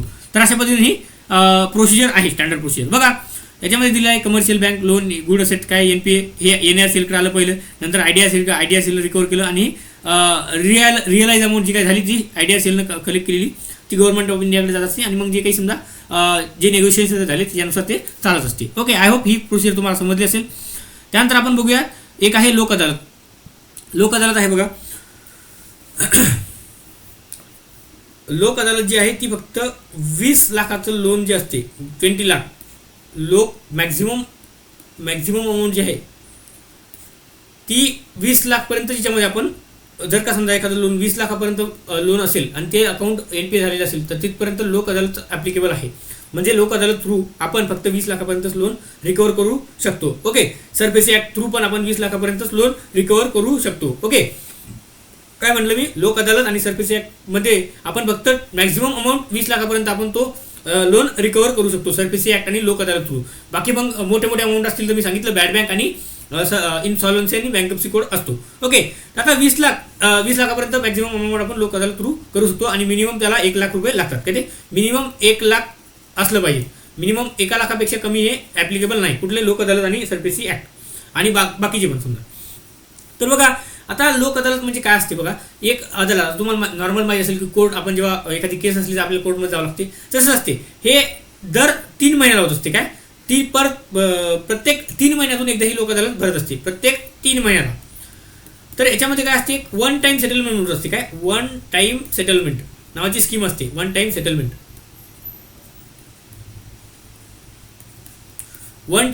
म्हणून एक स्कीम असते. तर या वन टाइम सेटलमेंट OTS म्हणतो आपण त्याला, शॉर्ट फॉर्मचा OTS असतो. हे वन टाइम सेटलमेंट तुम्हाला बँकमध्ये गेल्यावर मिळेल, ऐकायला मिळेल, बघायला मिळेल. तर या OTS थ्रू आपल्याला एक फॉर्म असतो बघा, अशा प्रकारचा एक फॉर्म असतो. आपल्याला 3 महिन्यानंतर लोक अदालत भरते. अदालत म्हणजे कोर्टमध्ये जावं लागतं आपल्याला. तिथे असा एक फॉर्म असतो, नाव असतं, अमाऊंट असते, काय असते, किती असते, म्हणजे असं दिलेलं असतं. मग आता लोन आहे समजा एखादा कस्टमर आहे त्याचं लोन आहे 10 लाखाचं लोन डिफॉल्ट झाला आहे, तो NPA झालेला आहे आणि आपल्याला काय करायचं असते, ऑफिसर आपण तिथे जातो, लोक अदालतमध्ये बसतो, तिथे जजेस वगैरे पण असतात, ते आलेले असतात आणि कस्टमरला नोटीस पाठवली जाते. म्हणजे बँकेकडून नोटीस पाठवली जात असते की तू या तारखेला लोक अदालत भरणार आहे. जर तुम्ही तिथं हजर नाही राहिले तुमच्यावर ॲक्शन घेतली जाईल. मग जी नोटीस आल्यानंतर कस्टमर तिथं येतो की तुमची काय डिमांड आहे किंवा तुम्ही काय किती लोन देऊ शकता, किती परतफेड करू शकता हे आपण तिथं विचारत असतो. मग आता लोक अदालतमध्ये कस्टमरला हा फॉर्म घेतला, कस्टमरचं नाव लिहिलं, अमाऊंट लिहिली, सगळं लिहिलं. ओके, मग जज तिथं बसतो समोर. ज्याच्या समोर आपल्याला त्याला म्हणजे आता समजा XY नावाचा कस्टमर आहे, त्याला 10 लाखाचं लोन मी दिलं होतं, तो आला, तिथे जजेस वगैरे असतात. मग तो आल्यानंतर आम्ही बोलतो त्याला की तुम्ही इंटरेस्ट सगळं 10 लाख मी फक्त प्रिन्सिपल म्हणतोय, मी लोन दिलं होतं 10 लाखाचं सँक्शन केलं होतं. आता ते इंटरेस्ट सोबत 12 लाखात झालं. किती इंटरेस्ट सोबत ते 12 लाखात झालं, म्हणजे अमाऊंट त्याचा किती झालं, 12 लाख झालं. त्याच्यावर इंटरेस्ट फक्त इंटरेस्ट किती झालं, 2 लाखाचं ॲडिशनल इंटरेस्ट झालं. मग आता मी काय करेल स्टार्टिंगला, वेट एक मिनिट, स्टार्टिंगला मी काय करेल की माझं लोन किती आहे 10 लाखाचं, 12 लाखाचं टोटल लोन किती आहे माझं 12 लाखाचं, कारण इंटरेस्ट सोबत तर 12 लाखाचं लोन झालं ना. तर मी लोक अदालत गेल्यानंतर मी काय म्हणेल त्याला की सर XYZ व्यक्तीला, सर तुमचं लोन 12 लाख टोटल लोन झालं आहे, आम्हाला 12 लाख रुपये रिकवर करून द्या. मी त्याला 100% लोनची डिमांड करेल, माझ्या अमाऊंटची डिमांड करेल, प्रिन्सिपल प्लस इंटरेस्ट दोघांची डिमांड करेल. समजा तो त्यानं मान्य नाही केली की सर माझ्याकडं आत्ता एवढे पैसे नाहीत, मी कुठल्याही परिस्थितीमध्ये 12 लाख लोन परतफेड करू शकत नाही. मग मी माझा स्टान्स चेंज लवकर करणार नाही, कारण मी होता तर काय करेल की माझं टोटल लोन जे आहे बँकेचं NPA झालेलं, मी टोटल लोन रिकवर करायचा प्रयत्न करेल. पण इन केस तो म्हटला नाही सर माझ्याकडून एवढं होतच नाही, तुम्ही काही बी केलं तर माझ्याकडून एवढं लोन रिकवर होत नाही. मग जज म्हणतो काहीतरी कॉम्प्रोमाइज करा. जज काय म्हणतो दोघांच्या मध्ये नेगोशिएशन करतो की ठीक आहे तुम्ही काय करा, 12 लाख घेता 11 लाख करा, काय 11 लाख करा. मग ठीक आहे, आम्ही मान्य करतो, बँक ऑफिसर काय आपण काय करतो मान्य करतो, ठीक आहे तुम्ही काय करा 11 लाख द्या. कस्टमर तरी म्हणतो नाही मी 11 लाख पण परत पेड करू शकत नाही, माझ्याकडे एवढा पैसा नाही की मी तुम्हाला 11 लाख देईन. मग मी म्हणतो लास्टमध्ये आपण काय म्हणतो की ठीक आहे तुम्ही तेवढं नाही करत ना, तुम्ही ॲटलिस्ट आमचं प्रिन्सिपल तरी वापस द्या. काय आमचं 10 लाखाचं प्रिन्सिपल आहे, 10 लाख तुम्ही वापस आम्हाला द्या. मग जज पण म्हणतो आता तुम्ही फायनल सेटलमेंट करून टाका 10 लाखावर, 10 लाख तुम्ही वापस द्या. जर समजा कस्टमर मानला, कस्टमरने ॲक्सेप्ट केलं की आम्ही प्रिन्सिपल देतो, आम्ही इंटरेस्ट देऊ शकत नाही, तर आपण काय करू, कस्टमरचं नाव लिहू, त्याची अमाऊंट किती 10 लाख रुपये लिहू आणि तिथे लिहू वन टाइम सेटलमेंट असं लिहून टाकू आणि त्याची साईन करून घेऊ आणि त्याच्याकडून काही कॅश जमा करून घेऊ. 2 लाख 3 लाख जे काही सध्या कॅशमध्ये त्याच्याकडे अवेलेबल आहे. जर 10 लाख असतील तर 10 लाख, पण जेवढी त्याच्याकडे अवेलेबल आहे 50,000, 1 लाख, 2 लाख, 3 लाख, 4 लाख, त्या टायमाला तेवढी आपण अमाऊंट त्याच्याकडून जमा करून घेऊ 2 लाख 3 लाख आणि रिमेनिंग अमाऊंट लिहून ठेवू इथं की ह्या कस्टमर या डेटपर्यंत मला रिमेनिंग अमाऊंट पे करणार आहे जजच्या समोर. मग आता तो बांधला गेला, कस्टमर बांधला गेला, कारण ती लिगली बाइंड झाला ना जजच्या समोर की मी एवढं अमाऊंट कबूल केली आहे, मी एवढी अमाऊंट फ्युचरमध्ये त्यांना रिपे करणार आहे, एवढी अमाऊंट मी त्यांना दिलेली आहे. ही लोक अदालत ही दर 3 महिन्याला बँकमध्ये म्हणजे कोर्टमध्ये भरत असते, तर आपल्याला ही अशी आपण रिकव्हरी याच्या थ्रू करू शकतो. सर आता असं नाही की कंपल्सरी 10 लाख रुपये देईल. आता काही कस्टमर म्हणतील सर माझ्याकडे 10 लाख पण नाही, काय माझ्याकडे 10 लाख पण नाही, माझ्याकडे मी फक्त तुम्हाला 5 लाख रुपये देऊ शकतो, तुम्हाला घ्यायचे असतील तर घ्या, नसतील घ्यायचे तर तुम्ही लिगली जी काही प्रोसिजर आहे त्याच्याकडून जाऊ शकता, मी ती प्रोसिजर ॲक्सेप्ट करायला तयार आहे. मग बँक काय म्हणते की बाबा 10 लाख तर आपलं NPA होणार आहे, म्हणजे 12 लाख टोटल अमाऊंट होती. आपलं हे किती होतं, किती लाखाचं नुकसान व्हावं लागलं, टोटल नुकसान किती 10 लाखाचं व्हावं लागलं, 12 लाखाचं नुकसान टोटल व्हावं लागलं. त्यापैकी तो 10 लाख रुपये पण तो देऊ शकत नाही, तो म्हणतो की मी 5 लाख रुपये तुम्हाला देऊ शकतो. मग बँकचं असं असतं की बाबा आता बँक जर लिगल प्रोसिजर सुरू केली तर बँकला एवढं पण भेटत नाही. लिगल प्रोसिजर जर का खरंच जर विचार केला तर बँकला एवढं पण भेटत नसते. मग बँक काय म्हणते चला ठीक आहे ॲक्सेप्ट करतो, ऑफिसर काय करतो बाबा तू नाहीच म्हणतो ज्याच्या समोर की 5 लाख तरी आम्हाला दे, तर ॲक्सेप्ट करतो आपण 5 लाख जेवढे. मग आपण काय म्हणू शकतो याला निक्लोसे लाभ जेवढे आपल्याला मिळतील तेवढं काढा. पण शक्यतोवर असं करायचं का, आता आपण ऑफिसर आपल्याला बँक आपली रिस्पॉन्सिबिलिटी आहे की आपण बँकसाठी प्रामाणिकपणे वर्क करायचं आहे. तर मग बँकसाठी प्रामाणिकपणे वर्क करायचं आपली रिस्पॉन्सिबिलिटी काय की मॅक्झिमम लोन रिकवर करायचं होता तर म्हणजे जेवढं पॉसिबल होईल आपल्याकडून तेवढं आपण मॅक्झिमम रिकवर करायचा प्रयत्न करायचा. इन केस आता ऑप्शनच नाही आहे, कस्टमर रिपे करू शकत नाही, तर त्या केसमध्ये जेवढं होईल 5 लाख म्हणा, 3 लाख म्हणा, 4 लाख म्हणा, 2 लाख म्हणा, जेवढं होईल तेवढं रिकवर करायचं. सर तुम्ही असं कसं सांगताय की जेवढं होईल तेवढं रिकवर करायचं. बाळांनो याची प्रोसिजर खूप किचकट आहे. समोर जर तुम्हाला सांगितलं तर मला खूप गोष्टी माहिती आहेत बरं का याच्याबद्दल, खूप डिटेलमध्ये मला माहिती आहे, तुम्हाला सांगतो अजून याच्याबद्दल जर सांगतो तुम्हाला. समोर जर का समजा त्याने लोन रिकवर नाही केलं आणि फर्दर प्रोसिजर करायची असली तर काय करावं लागतं बँकला, ते एक सांगतो तुम्हाला. थोडंसं डीपमध्ये नाही सांगत, थोडंसं वरतून सांगतो. डीपमध्ये मी तुम्हाला सांगितलं की बँकिंग वरच्या लेक्चरमध्ये मी ते सांगितलं की प्रोसिजर कशी असते. ओके, आता तुम्ही म्हणसाल सर तुम्ही 2 लाख आणि 3 लाख आणि याच्यावर बँक सॅटिस्फाईड राहते का, तर बँकला सॅटिस्फाईड राहावं लागतं का ते सांगतो तुम्हाला, थोडक्यात सांगतो, ब्रीफमध्ये सांगतो की का सॅटिस्फाईड राहावं लागतं बँकला. बघा एक असतं तुम्ही ऐकलं असेल डेप्ट रिझॉल्युशन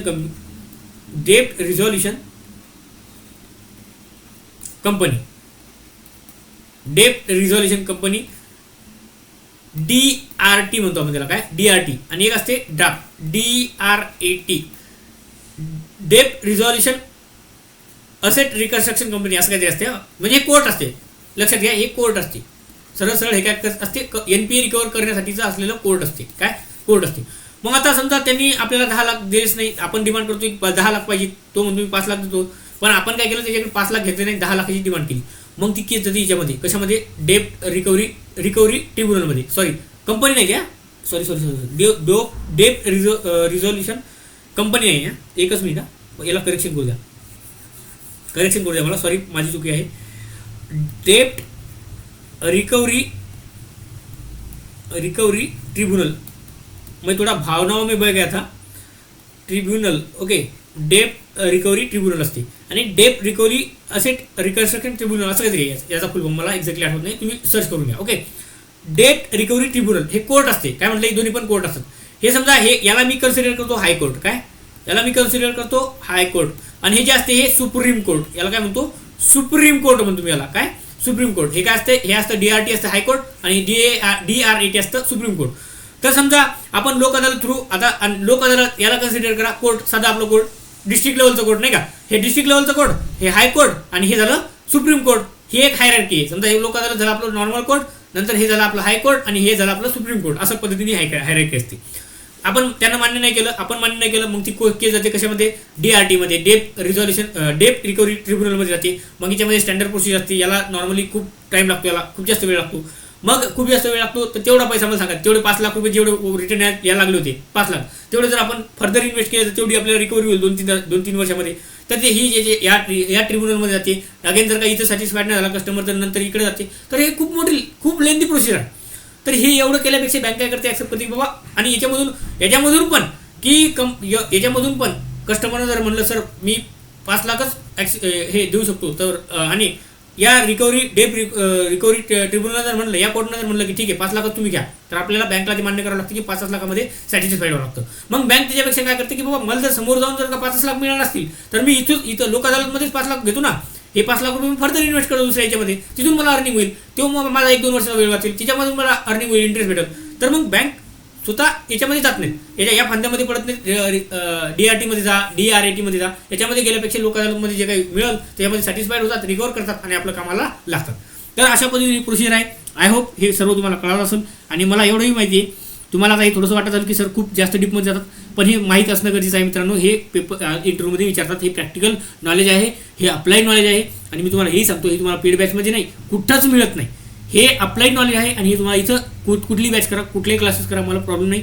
कुठलेही बॅच, पेड बॅच करा, फ्री बॅच करा, पण ते लोक तुम्हाला सांगत नाही. हे मला चांगल्या पद्धतीने माहिती आहे. त्यांची रीच तिथपर्यंत नाही आहे. याचं रिझन हे आहे की त्यांनी प्रॅक्टिकल अनुभव घेतलेला नाही बँकमध्ये, म्हणून ते रीच तिथपर्यंत नाही. ओके, लोन्स आणि ॲडव्हान्सेस. आता आपण काय करू, आता हा टॉपिक तुम्हाला समजला असेल आय होप. NPA बद्दल आता एकही टॉपिक मी सोडला नाही की त्याच्यामध्ये तुम्हाला NPA बद्दल विचारलं आणि त्याच्याबद्दल तुम्हाला माहीत नसणार आहे की तुम्हाला माहिती होणार नाही, किंवा एखादा टॉपिक असा आहे की मी सांगितलेलं नाही आणि तो तुम्हाला पेपर इंटरव्ह्यूमध्ये विचारतील. मी डिटेलमध्ये, एकदम डिटेलमध्ये, इतकं डिटेल सांगितलं की तुम्हाला कोणीच सांगत नाही. इतकं डिटेल सांगितलं की NPA रिकव्हरी कशी करतात. ओके, NPA सांगितलं, NPA डिटेलमध्ये सांगितलं, रिकव्हरी कशी करायची ते पण डिटेलमध्ये सांगितलं. आता आपण बघूयात लोन्स आणि ॲडव्हान्सेस. आम्ही काल सांगितलं तुम्हाला की लोन्स आणि ॲडव्हान्सेस एक आपला टॉपिक आहे, त्याच्यामध्ये मी तुम्हाला सांगितलं की लोन्स आणि ॲडव्हान्सेस काय असतात. मी तुम्हाला नॉर्मल एक पहिल्या किंवा दुसऱ्या लेक्चरमध्ये सांगितलं की लोन्स म्हणजे काय आणि ॲडव्हान्सेस म्हणजे काय. एक नॉर्मल ब्रीफ इंट्रोडक्शन दिलं होतं की लोन्स आणि ॲडव्हान्स म्हणजे जनरली डिफरन्स काय असतो. तर बघा, लोन्स काय असतात, it is a long term finance. मी सांगितलं लोन्स म्हणजे काय, long term finance for specific purchases. म्हणजे आपल्याला जे काही पर्चेस करायचे लॉंग टर्मसाठी, म्हणजे एखादा बिझनेस आहे, बिझनेस टाकायचा आहे लॉंग टर्मसाठी, त्याच्यामध्ये आपण लोन, त्यासाठी आपण लोन घेतलं, टर्म लोन. स्पेसिफिकली लोन तुम्हाला विचारतील टर्म लोनचं एक्झाम्पल काय, तर टर्म लोनचं एक्झाम्पल नाही, लोन्स हे लोन्स कॅटेगरायझेशन ऑफ लोनचं एखादं एक्झाम्पल सांगा. काय लोनचं एक्झाम्पल सांगा, तर टर्म लोन सांगायचं. काय टर्म लोन सांगायचं, टर्म लोन. किंवा तुम्हाला असं विचारतील टर्म लोन हे लोन्समध्ये येते की ॲडव्हान्सेसमध्ये येते, तर टर्म लोन नावाचं आहे. काय टर्म लोन नावाचं आहे, टर्म लोन हे लोन्समध्ये येते. काय लोन्समध्ये येते. आता हे पहिले अगोदर सांगून देतो की लोन्स काय आहे आणि त्यानंतर सांगतो एक्झाम्पल सांगतो. Okay, term loan it is a long term finance for specific purchases. Generally these loans are of big amounts. काय हे लोन्स जे असतात ते जनरली म्हणतो, जनरली हे मोठ्या अमाऊंटचे असतात, बिग अमाऊंटचे असतात. हे जे लोन्स असतात हे बिग अमाऊंटचे असतात. कुठले लोन जे असतात generally these loans are big amounts and risk associated with these loan is low. आणि याच्यासोबत लोन जी रिस्क असते ती लो असते. आता तुम्हाला असा प्रश्न पडला असेल सर याच्यामध्ये हे मोठे मोठे लोन असतात तर मग रिस्क लोन लो कशी असते. तर बाळांनो, याच्यामध्ये रिस्क लो असण्याचं कारण काय असते, याच्यामध्ये सिक्युरिटी आपण ठेवलेली असते, कोलॅटरल याच्यामध्ये आपण घेतलेलं असतं, जे की ओव्हरड्राफ्ट समजा छोटे लोन आहे. आता समजा क्रेडिट कार्ड आहे ते ॲडव्हान्सेसमध्ये येते ना. इथं तुम्ही लक्षात, इथं अजून एक्झाम्पल क्रेडिट कार्ड पण म्हणू शकता. काय क्रेडिट कार्ड ॲडव्हान्सेसमध्ये येते, काही दिवसासाठी आपण घेतो. मग क्रेडिट कार्डवर आपण काही सिक्युरिटी देतो का, नाही. काही कोलॅटरल देतो का, नाही. मग ते क्रेडिट कार्ड डिफॉल्ट होऊ शकतं ना, म्हणजे ते लोन वापस येणारच नाही, असं होऊ शकतं, वापस आलंच नाही, झालं लोन. म्हणून जी रिस्क असते ॲडव्हान्सेसोबत ती जास्त असते आणि लोनसोबत जी असते ती कमी असते. मग काय सांगितलं मी की लोन जे असतात ते बिग अमाऊंटचे असतात, लोन जे असतात ते लॉंग टर्मसाठी असतात आणि लोन जे असतात ते त्याच्यामध्ये रिस्क जी असते ती कमी असते ॲज कम्पेअर टू ॲडव्हान्सेस. आता तुम्हाला लोन जर विचारलं, लोनचं एक्झाम्पल विचारलं, कार लोन सांगू शकता, प्रॉपर्टी लोन सांगू शकता. आणि तुम्हाला असं विचारतील टर्म लोन हे कशामध्ये येते, ॲडव्हान्सेसमध्ये येते की लोन्समध्ये येते, तर नावाचंच आहे लोन्स. ॲडव्हान्सेसमध्ये येत नाही, ते लोन्समध्ये येते. किंवा असं विचारतील लोनचा एखादा एक्झाम्पल सांगा, तुम्ही सांगू शकता टर्म लोन, त्याच्यामध्ये कार लोन आणि प्रॉपर्टी लोन असं सांगू शकता. किंवा अजून पण एक्झाम्पल आहे, पण मी तुम्हाला एखाद दोन एक्झाम्पल जे तुम्हाला पाहिजे, जेवढं पाहिजे तेवढं सांगितलं. आता ॲडव्हान्सेस म्हणजे काय, एक शॉर्ट टर्म फायनान्स असते. काय म्हटलं मी, शॉर्ट टर्म साठी असते, 1 वर्षासाठी, 2 वर्षासाठी, काही महिन्यासाठी. हे शॉर्ट टर्म फायनान्स असते for immediate needs with flexible repayment option. आता जसे मी सांगितलं तुम्हाला क्रेडिट कार्डवर आपण काय करतो, 50,000, 40,000, 20,000 अवेल करतो फॅसिलिटी ओव्हरड्राफ्ट फॅसिलिटी अवेल करतो आणि त्यातून आपण जे काही आपल्याला गरजेचे जे आहे म्हणजे आपली इमिडिएट नीड आहे ती भागवतो. त्यासोबत ओव्हरड्राफ्ट आहे, ओव्हरड्राफ्ट अकाउंट आहे, त्यासोबत कॅश क्रेडिट अकाउंट आहे. हे जे आहे ते कशाचे एक्झाम्पल आहेत, ॲडव्हान्सेसचे एक्झाम्पल आहेत. तर हे जे असतात जनरली शॉर्ट टर्मसाठी असतात, इमिडिएट नीड फुलफिल करण्यासाठी असतात आणि generally advances is a small amount. काय हे छोट्या छोट्या अमाऊंटचे असतात आणि रिस्क ही जी असते त्याच्यामध्ये हाय असते. काय लोन्स आणि ॲडव्हान्सेसमध्ये मला वाटतं तुम्हाला एकदम क्रिस्टल क्लिअर हा कन्सेप्ट झाला असेल की लोन्स कशा असतात आणि ॲडव्हान्सेस कशाला म्हणायचं आणि लोन्स कशाला म्हणायचं लोन्स कशाला म्हणायचं आणि ॲडव्हान्सेस कशाला म्हणायचं हे तुम्हाला कळालं असेल की लोन्स हे लॉंग टर्मसाठी असतात, बिग अमाऊंटचे असतात, रिस्क लो असते. ॲडव्हान्सेस असतात शॉर्ट टर्मसाठी असतात, जे अमाऊंट स्मॉल अमाऊंटचे असतात आणि रिस्क ही जास्त असते. ओके, त्याचे एक्झाम्पल पण मी सांगितले आहेत. सर आता तुम्ही हे सांगितलं नाही मला टर्म लोन म्हणजे काय, ओव्हरड्राफ्ट म्हणजे काय आणि कॅश क्रेडिट म्हणजे काय. तर आता आपण ते बघूया डिटेलमध्ये की term loan, cash credit, overdraft याला आपण कशाला म्हणायचं. ओके बघा, मी तुम्हाला सांगितलं होतं काल आपण क्लासिफिकेशन बघणार आहोत. तर लोन्स आणि ॲडव्हान्सेस एक क्लासिफिकेशन आहे. हे जनरली दोन टाईपमध्ये असते. फंड बेस्ड फॅसिलिटी म्हणतो आपण. काय फंड बेस्ड फॅसिलिटी आणि दुसरी आहे नॉन फंड बेस्ड फॅसिलिटी. काय फंड बेस्ड फॅसिलिटी आणि दुसरी आहे नॉन फंड बेस्ड फॅसिलिटी. तर फंड बेस्ड फॅसिलिटीमध्ये काय येते, कॅश क्रेडिट येते, ओव्हरड्राफ्ट अकाउंट येते आणि टर्म लोन अकाउंट येते. आणि नॉन फंड बेस्डमध्ये लेटर ऑफ क्रेडिट येते, बँक गॅरंटी येते आणि श्युरिटी बॉन्ड येतात. आता मला एक म्हणजे मला असं वाटते की तुम्हाला एक क्वेश्चन पडला असेल, सर हे ओव्हरड्राफ्ट अकाउंट म्हणजे काय. बाळांनो हे लोन असते. काय एक लोन म्हणजे ॲडव्हान्सेस, लोन नाही ॲडव्हान्सेस. काय ॲडव्हान्सेस असते जे की आपण घेतो बँकेकडून 2 लाख 3 लाख ॲडव्हान्सेस म्हणजे जी काही प्रोसिजर आहे लोनची ॲडव्हान्सेसची ती फॉलो करतो, जे काही डॉक्युमेंट लागतात ते देतो आणि अवेल करत असतो फॅसिलिटी, त्याला ओव्हरड्राफ्ट म्हणतात. आणि तुम्ही अजून तुम्हाला माहिती असेल की BSBD अकाउंट आहे, BSBDA अकाउंट आहे, ते पण एक काय आहे म्हणजे जनधन अकाउंट. त्यामध्ये आपल्याला 10 लाखापर्यंत ओव्हरड्राफ्ट मिळते. काय 10 लाखापर्यंत 10 लाख म्हणतो 10,000पर्यंत ओव्हरड्राफ्ट मिळते. काय काय करेक्शन करा त्याला, 10,000पर्यंत ओव्हरड्राफ्ट मिळते. तर हे ओव्हरड्राफ्ट वेगळं आहे, हे अकाउंट आहे. काय हे ॲडव्हान्सेसचं अकाउंट आहे आणि हे नॉर्मल अकाउंटमध्ये तुम्ही ओव्हरड्राफ्ट फॅसिलिटी अवेल करतो. काय आपण अवेल करू शकतो नॉर्मल अकाउंटमध्ये अवेल करू शकतो ती फॅसिलिटी. ते ओव्हरड्राफ्ट फॅसिलिटी वेगळी आणि हे ओव्हरड्राफ्ट अकाउंट हे अकाउंट असतं, ॲडव्हान्सेसचं अकाउंट असतं, लोनचं अकाउंट असतं. ओके, ॲडव्हान्सेसचं अकाउंट असतं. हे ओव्हरड्राफ्ट वेगळं आणि हे अगेन ओव्हरड्राफ्ट वेगळं. ओके, तर त्याच्यामध्ये कन्फ्यूज होऊ नका. काय हे फंड बेस्ड फॅसिलिटीमध्ये कुठले अकाउंट येतात, तर कॅश क्रेडिट येतं, सोबत ओव्हरड्राफ्ट अकाउंट येतं आणि टर्म लोन अकाउंट येतं. ओके, नॉन फंड बेस्डमध्ये मी लेटर ऑफ क्रेडिट येतं, बँक गॅरंटी येतं आणि श्युरिटी बॉन्ड्स येतात. तर मी तुम्हाला सांगितलं होतं लेटर ऑफ क्रेडिट काय असते, बँक गॅरंटी काय असते, आज श्युरिटी बॉन्डबद्दल पण सांगतो. आता आपण डिटेलमध्ये जाणून घेऊयात की कॅश क्रेडिट, ओव्हरड्राफ्ट अकाउंट आणि टर्म लोन अकाउंट काय असतं. ओके, हे क्लासिफिकेशन आहे बघा कशाचं, लोन्स आणि ॲडव्हान्सेसचं. ओके, आता याच्यामध्ये बघूयात आपण काय कॅश क्रेडिट, ओव्हरड्राफ्ट किंवा टर्म लोन कशाला म्हणायचं. ओके, समजून घ्या. हे तुम्हाला जेव्हा तुम्ही ऑफिसर होऊन जाणार बँकमध्ये, तेव्हा तुम्हाला जेव्हा लोन्स आणि ॲडव्हान्सेसमध्ये जावं लागेल, काम करावं लागेल, तेव्हा तुम्हाला हे खूप कामात येणार आहे. ओके, आणि हे तुम्हाला कोणी सांगत नाही, हे मी सांगतोय.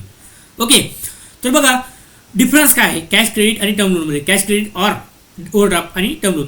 कॅश क्रेडिट आणि ओव्हरड्राफ्ट हे 95% सिमिलर असते बरं का, 95% सिमिलर असते. याच्यामध्ये ॲज सच असे जास्त काही चेंजेस नाही, ऑलमोस्ट सिमिलर आहे. थोडेफार मायनर चेंजेस आहेत ते मी सांगतो तुम्हाला. आणि टर्म लोन म्हणून मी याला ऑरमध्ये टाकलं. काय म्हणून मी याला ऑरमध्ये टाकलं, कॅश क्रेडिट किंवा कॅश क्रेडिट आणि ऑर नाही अँड कॅश क्रेडिट आणि ओव्हरड्राफ्ट अकाउंट, कॅश क्रेडिट आणि ओव्हरड्राफ्ट अकाउंट आणि टर्म लोन म्हणजे हे कॅश क्रेडिट आणि हे वेगवेगळे अकाउंट आहेत, 2 कॅश क्रेडिट अकाउंट आणि ओव्हरड्राफ्ट अकाउंट आणि हे टर्म लोन अकाउंट. पण हे ऑलमोस्ट यांचं मेकॅनिझम जे आहे, जे काही प्रोसिजर आहे ती सेम आहे, म्हणून मी दोन्ही एका साईडला केले आणि टर्म लोन एका साईडला केलं. ओके, आता डिफरन्स बघा मी सांगतो. काय पहिले आपण बघूयात डिटेलमध्ये बघूयात की कॅश क्रेडिट आणि ओव्हरड्राफ्ट अकाउंट काय असते. कॅश क्रेडिट आणि ओव्हरड्राफ्ट अकाउंट काय असते बघा. Cash credit a short term, cash credit किंवा overdraft, it is a short term borrowing facility that withdraw funds up to sanction limit against security. आता cash credit account म्हणजे आपण जेव्हा loan घेतो, CC म्हणतो त्याला. काय CC अकाउंट आणि OD अकाउंट, याला शॉर्टमध्ये CC अकाउंट आणि याला OD अकाउंट सुद्धा आपण म्हणत असतो. काय CC अकाउंट आणि OD अकाउंट हे काय, it is a short term borrowing facility that withdraw fund up to sanction limit against security. आता एक स्लाइड ॲड करू द्या, तुम्हाला थोडंसं समजावून सांगायला लागेल याच्यामध्ये काय.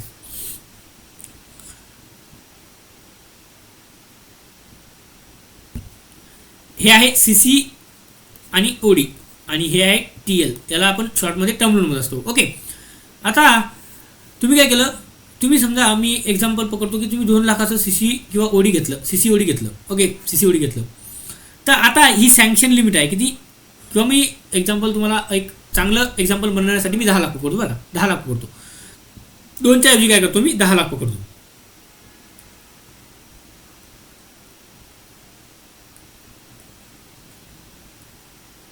मी काय केलं, 10 लाखाचं लोन घेतलं, सीसीओडी घेतलं, अवेल केलं. ओके, एक्झाम्पल पकडतो बरं का, म्हणजे तुम्हाला चांगल्या पद्धतीने समजायसाठी. सीसीओडी अकाउंट 10 लाखाचं आहे आणि हे सीसीओडीमध्ये येतं. स्मॉल अमाऊंट जरी असली तरी स्मॉलच अमाऊंट आहे. मोठी मोठी टर्म लोनसाठी त्या केसमध्ये करोडामध्ये अमाऊंट असते. ओके, तर 10 लाखाचं सीसीओडी आपण घेतलं, सँक्शन हे झालं. मी काय केलं, as a officer me sanction नाही करू शकत बरं का. मी ऑफिसर सँक्शन नाही करू शकत, मी रिकमेंड करू शकतो. फक्त काय, रिकमेंडिंग ऑथॉरिटी असतो मी, रिकमेंडिंग ऑथॉरिटी. मी सँक्शन करू शकत नाही, हे मॅनेजरचं काम असतं सँक्शन करणं. ओके, आता आपण रिकमेंड केलं 10 लाखाचं लोन, सँक्शन झालं, लिमिट झाली 10 लाख. किती, सीसीओडीची लिमिट किती झाली, 10 लाख. सीसीओडी अकाउंटची लिमिट झाली 10 लाख. बरं, आता याच्यामध्ये काय असते, सीसीओडीमध्ये तुम्ही समजा 10 लाखातले 2 लाख विड्रॉ केली. किती, फक्त 2 लाख विड्रॉ केली. तुमचं लिमिट झालं सँक्शन 10 लाखाचं. तुम्ही काढायला 10 लाखही काढू शकता एकाच टायमाला, तुम्ही 10 लाख पण काढू शकता. पण तुमची लिमिट जी आहे, तुमची लिमिट, सँक्शन लिमिट किती आहे, 10 लाख. 10 लाखामध्ये तुम्ही 10 लाख पण काढू शकता, हळूहळू 10 लाख पण काढू शकता. पण तुम्ही काय केलं, सीसीओडीमध्ये 10 लाखाच्या ऐवजी तुम्ही काय केलं, तुम्हाला गरज किती आहे सध्या, कारण तुमच्याकडे अवेलेबल आहे, तुमचं कॅपिटल स्वतःचं अवेलेबल आहे, पण तुम्ही ॲडिशनल एक्स्ट्रा म्हणून काढून ठेवलं, सँक्शन करून ठेवलं की 10 लाख मला एक्स्ट्रा पाहिजे, लागलं जसं लागलं मी तसं काढेल, तर जसं लागलं मी तसं अवेल करेन. मग सँक्शन झालं 10 लाखाचं लोन, मग त्यातून तुम्ही काय केलं, 2 लाख रुपये काढले, फक्त 2 लाख रुपये काढले. तर मग तुम्ही जेवढं लोन काढलं, जेवढं लोन युटिलाइज केलं, याच्यावर फक्त इंटरेस्ट फक्त त्या युटिलाइज अमाऊंटवर चार्ज होत असते. काय, याचा फायदा काय आहे बघा, काय की जेवढं अमाऊंट 10 लाख सँक्शन झालं होतं, तुम्हाला 10 लाखावर इंटरेस्ट चार्ज नाही होत, तुम्हाला फक्त इंटरेस्ट चार्ज होतो 2 लाखावर. काय म्हणतो मी, जेवढं तुम्ही अकाउंटमधून विड्रॉ केलं, काय, जेवढं तुम्ही अकाउंटमधून विड्रॉन केली अमाऊंट, तेवढ्या अमाऊंटवर फक्त तुम्हाला इंटरेस्ट चार्ज होत असतो, ना की तुमच्या सँक्शन अमाऊंटवर. समजलं का काय म्हणतो मी, कळते का रे? जर तुम्हाला लेक्चर खरंच आवडत असेल तर नक्की तुमच्या मित्रापर्यंत पोहोचवा, त्यांना शेअर करा, सेशनला लाईक करायला विसरू नका आणि सबस्क्राईब करायला तर अजिबात विसरायचं नाही, कारण एवढं डिटेलमध्ये मी तुम्हाला सांगतोय तर मी ते शेअर, सबस्क्राईब, लाईक डिझर्व करतोय. ओके, तर तुम्ही लाईक, शेअर, सबस्क्राईब करायला विसरू नका. काय सांगितलं, आता आपण कुठं होतो, सीसीओडी अकाउंट आणि टर्म लोन अकाउंट. ओके, तर 10 लाखाचं लोन सँक्शन झालं, त्याच्यातले विड्रॉ किती केले, 2 लाख. तर याच्यामध्ये काय असते, याचे मेकॅनिझमच असं आहे की तुम्ही जेवढी अमाऊंट युटिलाइज करणार, 10 लाखामधली तुम्ही 3 लाख युटिलाइज केले, 10 लाखामधली तुम्ही 5 लाख युटिलाइज केले, 10 लाखामधली जर तुम्ही युटिलाइजच नाही केली, 10 लाखाची अमाऊंट, सँक्शन अमाऊंट 10 लाख आहे, तर 10 लाखाची 10 लाख तुम्ही तुमच्या अकाउंटमध्ये पडू नाही, तुम्ही काढलेच नाही, तर तुम्हाला कुठल्याच प्रकारचा इंटरेस्ट चार्ज करावा लागत नाही. काय म्हणतो मी, जेवढी अमाऊंट तुम्ही काढली तेवढ्याच अमाऊंटवर तुम्हाला इंटरेस्ट चार्ज करायचा, जेवढी अमाऊंट अकाउंटमध्ये पडू नाही त्याला तुम्हाला कुठल्याही प्रकारचा इंटरेस्ट चार्ज होणार नाही. तर हे असतं CCOD account as per demand. जेव्हा तुम्हाला या अकाउंटमध्ये इंटरेस्ट, म्हणजे तुम्हाला जेव्हा तुम्हाला पैसे काढायचे, तेव्हा तुम्ही काढू शकता, जेव्हा तुम्हाला पैसे टाकायचे तेव्हा तुम्हाला टाकू शकता. समजा तुम्ही काय केलं, 2 लाख रुपये काढले होते, पण एका महिन्यातच तुम्ही काय केलं, 2 लाख रुपये परत टाकून दिले वापस.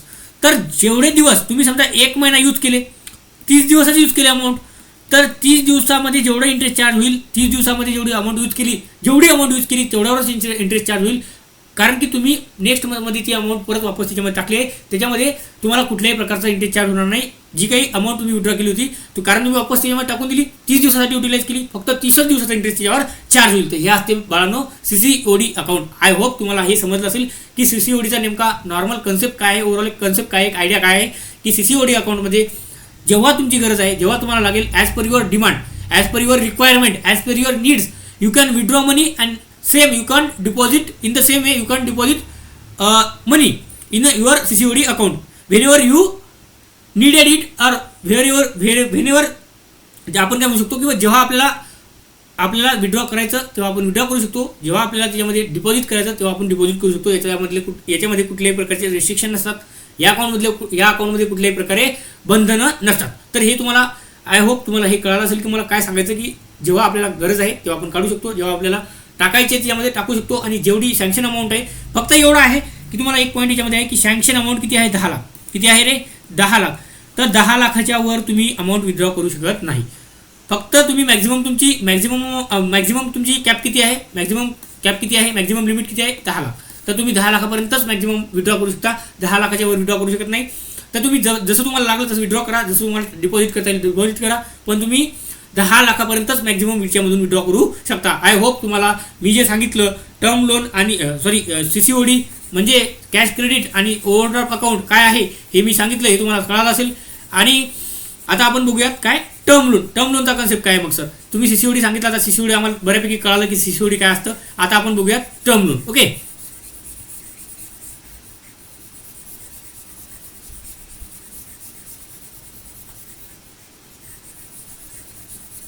चला आता बघूयात टर्म लोन.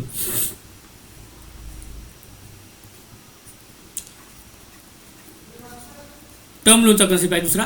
टर्म लोनचं काय असते, आता टर्म लोन हे मॅक्झिमम बिग अमाऊंटचं असतं, रिस्क कमी असते याच्यामध्ये. तर आता हे किती पण असू शकते. मी पकडतो एक करोडाचं लोन आहे, काय 1 करोड 1 CRचं आपलं लोन आहे. ओके, तर याच्यामध्ये काय असते, 1 CR ही सँक्शन लोन आहे बरं का, हे सँक्शन केलेलं आहे ब्रांच मॅनेजरनं किंवा आपल्या बँकेकडून याला सँक्शन झालेलं आहे.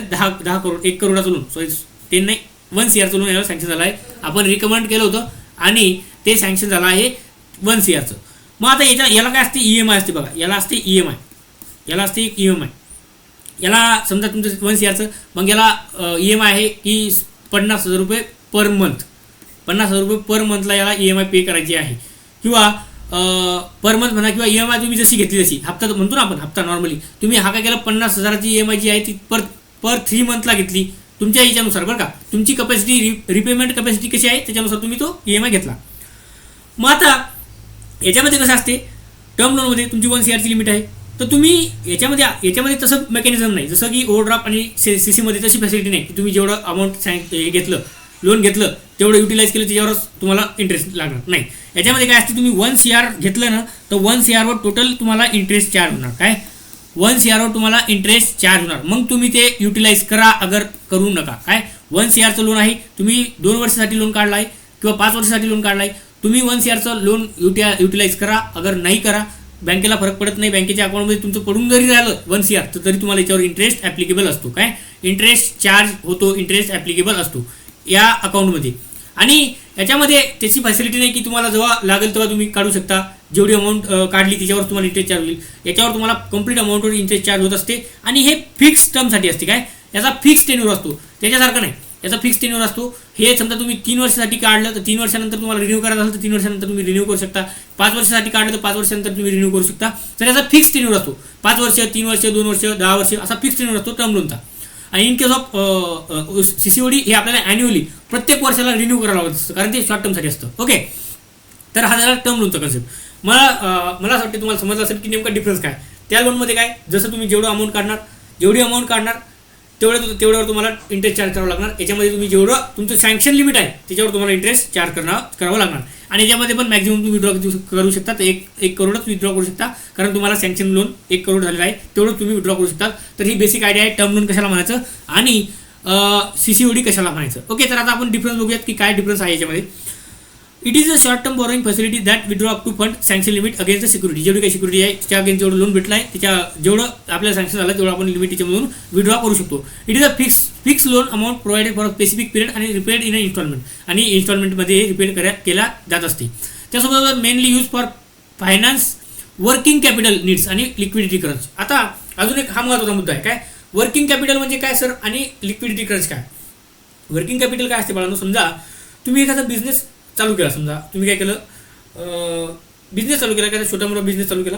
समजा तुम्ही ब्रेडचा बिझनेस चालू केला, ब्रेड बनवणं चालू केला. आता तुम्ही बिझनेस तुमचा चालू केला होता, बिझनेस तुमचा ऑलरेडी चालत होता. एकच मिनिट मी काय करतो स्लाईडवर सांगतो, इथे थोडंसं जास्त होईल.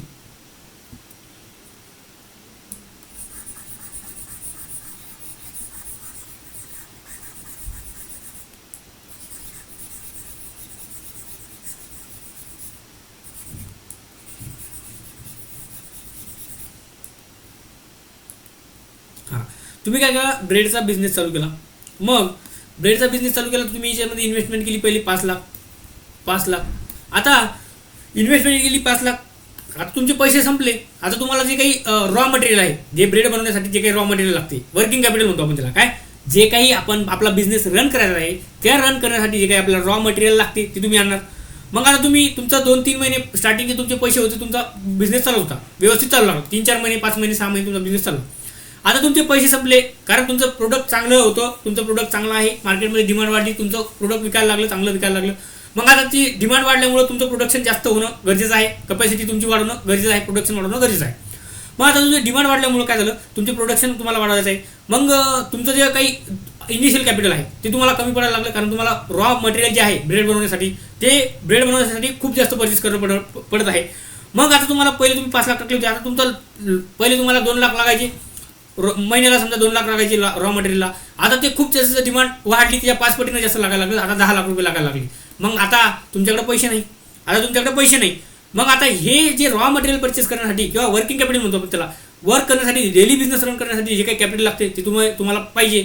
मग तुम्ही ते फायनान्स हे बँककडून घेणार, त्याला आपण वर्किंग कॅपिटल म्हणत असतो किंवा लिक्विडिटी क्रंच म्हणत असतो. काय लिक्विडिटी क्रंच, कारण तुम्हाला मध्येच तुमच्या वर्किंग म्हणजे वर्कच्या मध्ये तुम्हाला काय झालं, तुमची डिमांड वाढली, प्रोडक्शन वाढल्यामुळे तुमच्या लिक्विडिटी क्रंच झाली, तुमच्याकडचा पैसा संपला, त्याला लिक्विडिटी क्रंच किंवा वर्किंग कॅपिटल म्हणत असतो. काय वर्किंग कॅपिटल. तर ते वर्किंग कॅपिटल आता तुम्हाला पाहिजे. मग त्यासाठी तुम्ही बँकमध्ये सांगता की आम्हाला आमचा असा बिझनेस आहे, एवढ्या दिवसापासून चालतोय, पण आमचं प्रोडक्शन वाढलं, आमची डिमांड वाढली, आमचं प्रोडक्ट चांगलं निघालं, आमच्या प्रोडक्टची क्वालिटी चांगली आहे, तर त्यामुळे डिमांड वाढल्यामुळे आम्हाला रॉ प्रोडक्ट जास्त खरेदी करायचे आहेत, त्यासाठी आम्हाला पैसे पाहिजेत. तर मग तुम्ही बँकमध्ये गेले, तर बँकमध्ये तुम्हाला सांगितलं की तुम्ही जा. बँकमध्ये गेल्यानंतर तुम्ही सांगितलं असं काम आहे आणि त्यासाठी आम्हाला लोन पाहिजे, तर त्यामध्ये तुम्हाला कॅश, क्रेडिट आणि ओव्हरड्राफ्ट फॅसिलिटी घ्यावी लागेल. त्यासाठी तुम्हाला वर्किंग कॅपिटलसाठी पाहिजे, तर तुम्हाला सीसी आणि ओव्हरड्राफ्ट थ्रूच घ्यावं लागेल. कारण हे जेव्हा वर्किंग कॅपिटल आणि लिक्विडिटीकरणसाठी लोन घेत असतो आपण, तर ते फक्त कॅश, क्रेडिट आणि ओव्हरड्राफ्टमध्येच मिळत असतं, ते टर्म लोनमध्ये आपल्याला मिळत नाही, ही फॅसिलिटीमध्ये आपल्याला मिळत नसतं, ते आपल्याला कॅश, क्रेडिट आणि ओव्हरड्राफ्टमध्ये मिळत असतं. तर आय होप तुम्हाला समजत असेल की वर्किंग कॅपिटल कशाला म्हणायचं आणि लिक्विडिटीकरण पण कशाला म्हणायचं. त्यानंतर it has no fix repayment schedule. याला मी सांगितलं तुम्हाला अगोदर की या कुठलाही रिपेमेंट फिक्स शेड्यूल नसतो. जेव्हा तुम्हाला डिपॉझिट करायचं तेव्हा डिपॉझिट करू शकता, जेव्हा तुम्हाला विड्रॉ करायचं तेव्हा विड्रॉ करू शकता.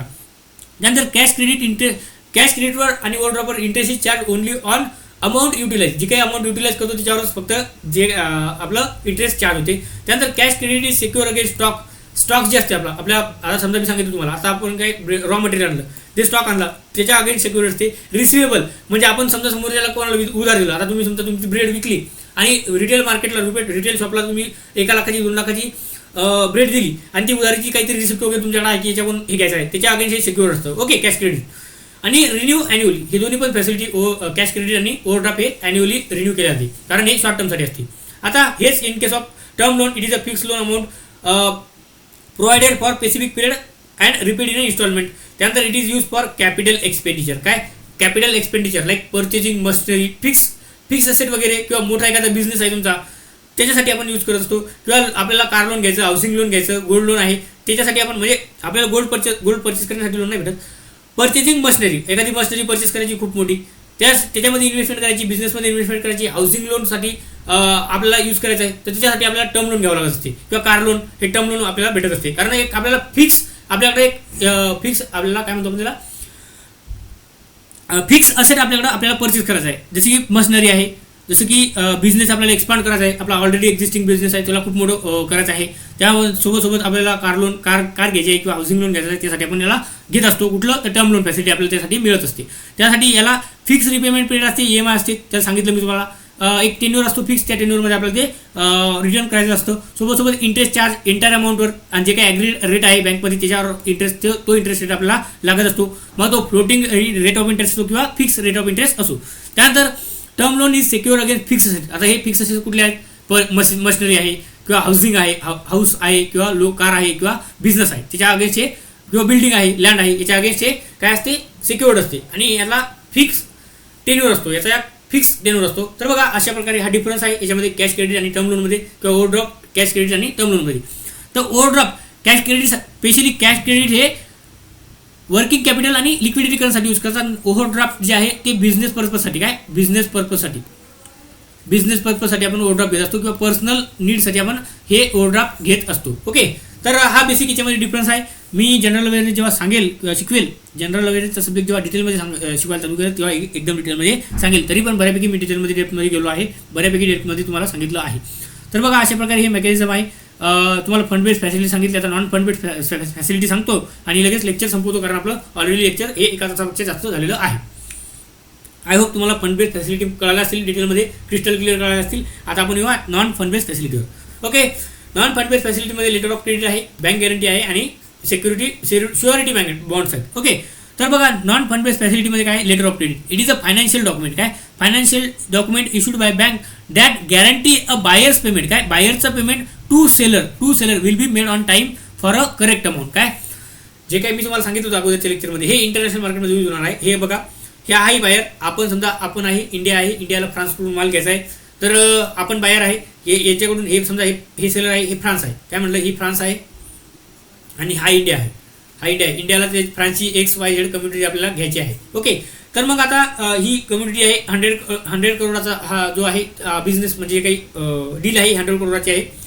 मग XYZ नावाची कम्युनिटी हे 100 करोडाची आहे. मग आता असं तर होणार नाही की फ्रान्स आपल्याला डायरेक्टली विश्वास ठेवला इंडियावर की इंडिया मला पेमेंट वापस देईल, असं होत नाही. तर मग फ्रान्स काय म्हणते, डिस्पॅच वगैरे करून ठेवलं, म्हणजे डिस्पॅच नाही, पॅक वगैरे करून ठेवलं कंटेनरमध्ये की ही जी कम्युनिटी आहे आपल्याला इंडियाला प्रोव्हाइड करायची आहे, इंडियाला एक्सपोर्ट करायची आहे.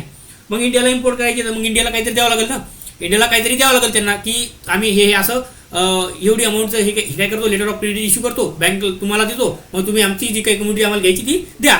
मग आता ही झाली बँक. मग आपण काय करतो, आपण हे झालं आपला इंडियाची बँक आहे. कोणती, इश्युइंग बँक. कुठली, इश्युइंग बँक आहे. मग इश्युइंग बँक काय करते, आपण आपल्या बिहाफवर म्हणजे कस्टमरच्या बिहाफवर काय करते, bank guarantee letter of credit issue करते. काय लेटर ऑफ क्रेडिट इश्यू करते, लेटर ऑफ क्रेडिट इश्यू करते. मग त्यामध्ये असं लेटर असते, त्यामध्ये जे काही माझं नाव, आपलं नाव, बाहेरचं नाव, सेलरचं नाव, कमोडिटीचं नाव, किती आहे, अमाऊंट किती आहे आणि कुठून येणार आहे, हे सगळं याच्यामध्ये मेन्शन असतं. मग इश्युइंग बँक काय करते, हे जे आहे हे पाठवते ॲडवायझिंग बँकला. काय करते, ॲडवायझिंग बँक असते एक असते, ही नेगोशिएटिंग बँक म्हणतो याला, कन्फर्मिंग बँक किंवा ॲडवायझिंग बँक किंवा नेगोशिएटिंग बँक. ही इश्युइंग बँक आहे, ही आपली बँक आहे. मग ही बँक पाठवते यांना, कोणाला, ॲडवायझिंग बँकला, आणि कन्फर्मिंग बँक म्हणतो किंवा नेगोशिएटिंग बँक म्हणतो. मग या बँकला पाठवल्यानंतर हे काय करते, ही बँक टॅली करते की सगळ्या गोष्टी प्रॉपर आहेत का, सगळ्या गोष्टी व्यवस्थित आहेत का. मग हे आल्यानंतर यांना कन्फर्मेशन प्रोव्हाइड करते, कोणाला, जे काही फ्रान्सचे जे काही डिपार्टमेंट आहे, इम्पोर्ट एक्सपोर्टचं जे काही डिपार्टमेंट आहे त्यांना कन्फर्मेशन पाठवते. मग त्या डिपार्टमेंटला सांगते की आपल्याकडे हे पेमेंट एवढं आलेलं आहे, म्हणजे हे लेटर ऑफ क्रेडिट आलेलं आहे, त्याच्यामध्ये लिहून दिलेलं आहे की एवढं पेमेंट आपल्याला या दिवसाला आपल्याला मिळणार आहे. मग हे काय करते, ऑर्डर इश्यू करते की सांगते त्यांना की ठीक आहे, आपलं जे काही त्याचा डिपार्टमेंट आहे त्यांना सांगते की हे जे आपण कमोडिटी इंडियाला एक्सपोर्ट करणार आहे ते पाठवून द्या. मग ते काय करतात, कमोडिटी डिस्पॅच करून देतात. आणि मग जेव्हा आपल्याला ॲज सून ॲज आपल्याला पेमेंट हे कम्युनिटी रिसीव्ह होईल, तेव्हा आपण काय करतो, हे बँकमध्ये बँक काय करते, पेमेंट यांना बँकला टाकून देते आणि ही बँक यांना प्रोव्हाइड करून देते. मग अशा पद्धतीने हे मेकॅनिझम असते की आपण बाहेरचं बँक इश्यू बँक काय करते, एक गॅरंटी असते, डॉक्युमेंट असते, इश्यू करते, ॲडवायझिंग बँकला पाठवते आणि ॲडवायझिंग बँक हे कन्फर्म करते आणि जे काही त्यांचं फर्दर डिपार्टमेंट आहे समोरचं त्यांना सांगते. मग अशा पद्धतीने हे मेकॅनिझम चालत असते आणि हे लेटर ऑफ क्रेडिट अशा पद्धतीने वर्क करत असते. आय होप हे तुम्हाला समजलं असावं, लेटर ऑफ क्रेडिट कशाला म्हणतात किंवा कसं वर्क करतं. ओके, आता दुसरं आहे बँक गॅरंटी, आणि हे यूज होते इंटरनॅशनल ट्रेडमध्ये. काय इंटरनॅशनल ट्रेडमध्ये यूज होत असते बँक गॅरंटी म्हणजे काय, कमिटमेंट फ्रॉम बँक. काय, एक बँककडून कमिटमेंट असते, cover financial obligation if customer fail to meet their contractual demand किंवा financial duties to a third party. मी तुम्हाला काल सांगितलं होतं की एक शॉर्टमध्ये सांगितलं होतं, तरी पण मी तुम्हाला एकदा सांगून देतो की बँक गॅरंटी काय असते.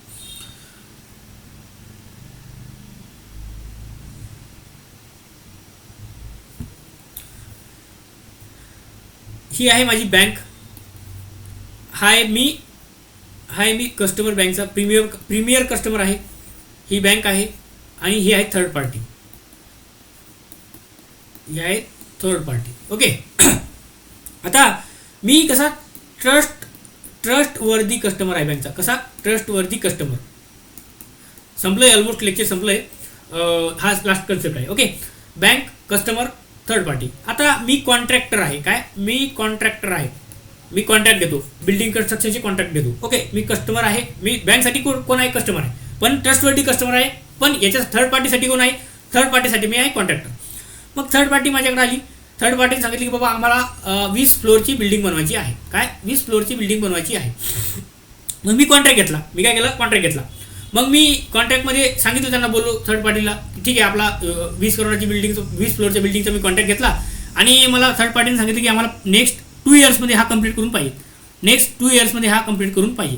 मग आमचं नेगोशिएशन झाले, फक्त ओरली बरं का, ठीक आहे मी तुम्हाला तुमचं जे काही डिमांड आहे 20 फ्लोअरची बिल्डिंग ते फुलफिल करून देतो 2 वर्षामध्ये. तुमच्या बिल्डिंगचं जे काही मटेरियल असेल ते चांगलं असेल, तुमची बिल्डिंग 50 वर्ष खराब होणार नाही याची गॅरंटी, मी ह्या सर्व टर्म्स अँड कंडिशन त्यांच्यासमोर बोललो, कोणाला थर्ड पार्टीला बोललो. पण थर्ड पार्टी मान्य करणार आहे का?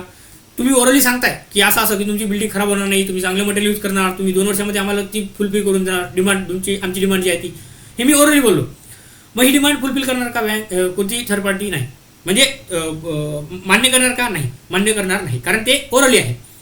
मग थर्ड पार्टी काय म्हणते की आम्हाला तुम्ही काय करा, गॅरंटी द्या.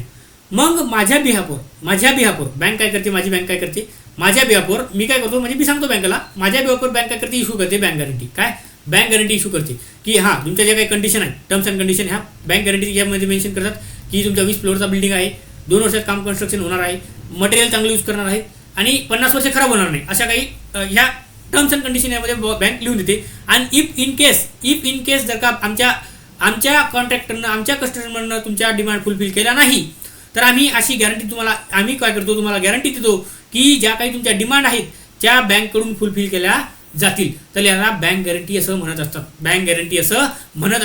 आय होप तुम्हाला बँक गॅरंटी काय आहे हे समजलं असेल.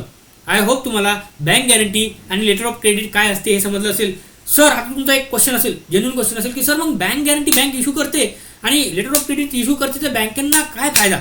तर बँकेंना मित्रांनो याचा फायदा असा असतो की बँकांना आपल्याला कमिशन द्यावं लागत असते. बँक आपल्याला लेटर ऑफ क्रेडिट इश्यू करण्यासाठी आपल्याला चार्जेस लावत असते. काय लेटर ऑफ क्रेडिट आणि बँक गॅरंटी इश्यू करण्यासाठी आपल्याला चार्जेस लावत असते. आणि त्यांना एवढं माहिती असते की एवढा मोठा कॉन्ट्रॅक्ट आहे, एवढा मोठे हे आहे, तर हा जो कस्टमर आहे हा डिफॉल्ट करू शकत नाही, कारण याला एक ऑब्लिगेशन आहे की समोरच्या व्यक्तीला हे कंपल्सरी हे कंप्लीट करून द्यायचं आहे. म्हणून बँक गॅरंटीला थोडा विश्वास असतो आणि विश्वासू ट्रस्टवर्दी कस्टमरवर बँक विश्वास ठेवते आणि त्यांचेच letter of credit bank guarantee issue करत असते. ओके, आय होप तुम्हाला बँक गॅरंटी आणि लेटर ऑफ क्रेडिट मधला डिफरन्स समजला असेल की काय आहे. आता त्यानंतर बँक गॅरंटी सांगितलं. आता एक शुअरिटी बॉन्ड आहे बघा, surety bond it is issued by insurance company. हे सेम बँकच्या ऐवजी हे इश्यू कोण करते, इन्शुरन्स कंपनी इश्यू करत असते, त्याला आपण शुअरिटी बॉन्ड असं म्हणत असतो. हा लेक्चरचा 6वा पार्ट.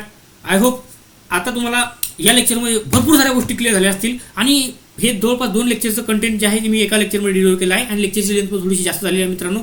जर तुम्हाला लेक्चरची लेंथ थोडीशी जास्त वाटली असेल तर माफ करा, मी नंतरच्या लेक्चरची लेंथ ही कमीच ठेवेल. पण हा टॉपिकच असा होता की ह्या एकमेकाला सर्व गोष्टी लिंक होत्या, म्हणून मला ते गोष्ट कंपल्सरी सांगणं गरजेच्या होत्या, कारण ती एकासोबत लिंक असणाऱ्या गोष्टी त्या जर का आपण एका पाठीमागे एक जर शिकवल्या किंवा घेतल्या तर त्या तुमच्या जास्त क्रिस्टल क्लिअर होतील. म्हणून मी एकामागे ह्या गोष्टी घेतलेल्या आहेत आणि थोडीशी लेंथ लेक्चरची जास्त झालेली असेल तर त्यासाठी माफ करा. बाकीच्या लेक्चरमध्ये मी लेंथ थोडीशी कमी ठेवेल. ओके, आणि तुमची रिक्वायरमेंट पण आहे सध्या जास्त की तुम्हाला सध्या जास्तीत जास्त कंटेंट लवकरात लवकर मिळावं, म्हणून मी पण हे अशा पद्धतीने हे लेक्चर रेकॉर्ड करत आहे. ओके, तर भेटूया आता आपण 7व्या लेक्चरमध्ये पण याच्यापेक्षा चांगले कन्सेप्ट तुम्हाला माहीत होतील, क्रिस्टल क्लिअर कळतील, अंडरस्टँड होतील. ओके, जे की तुम्हाला बँकमध्ये पण कामात पडतील आणि इंटरव्ह्यूमध्ये तर ऑफकोर्स कामात पडणारच आहेत. तर भेटूयात नेक्स्ट लेक्चरमध्ये. तोपर्यंत धन्यवाद.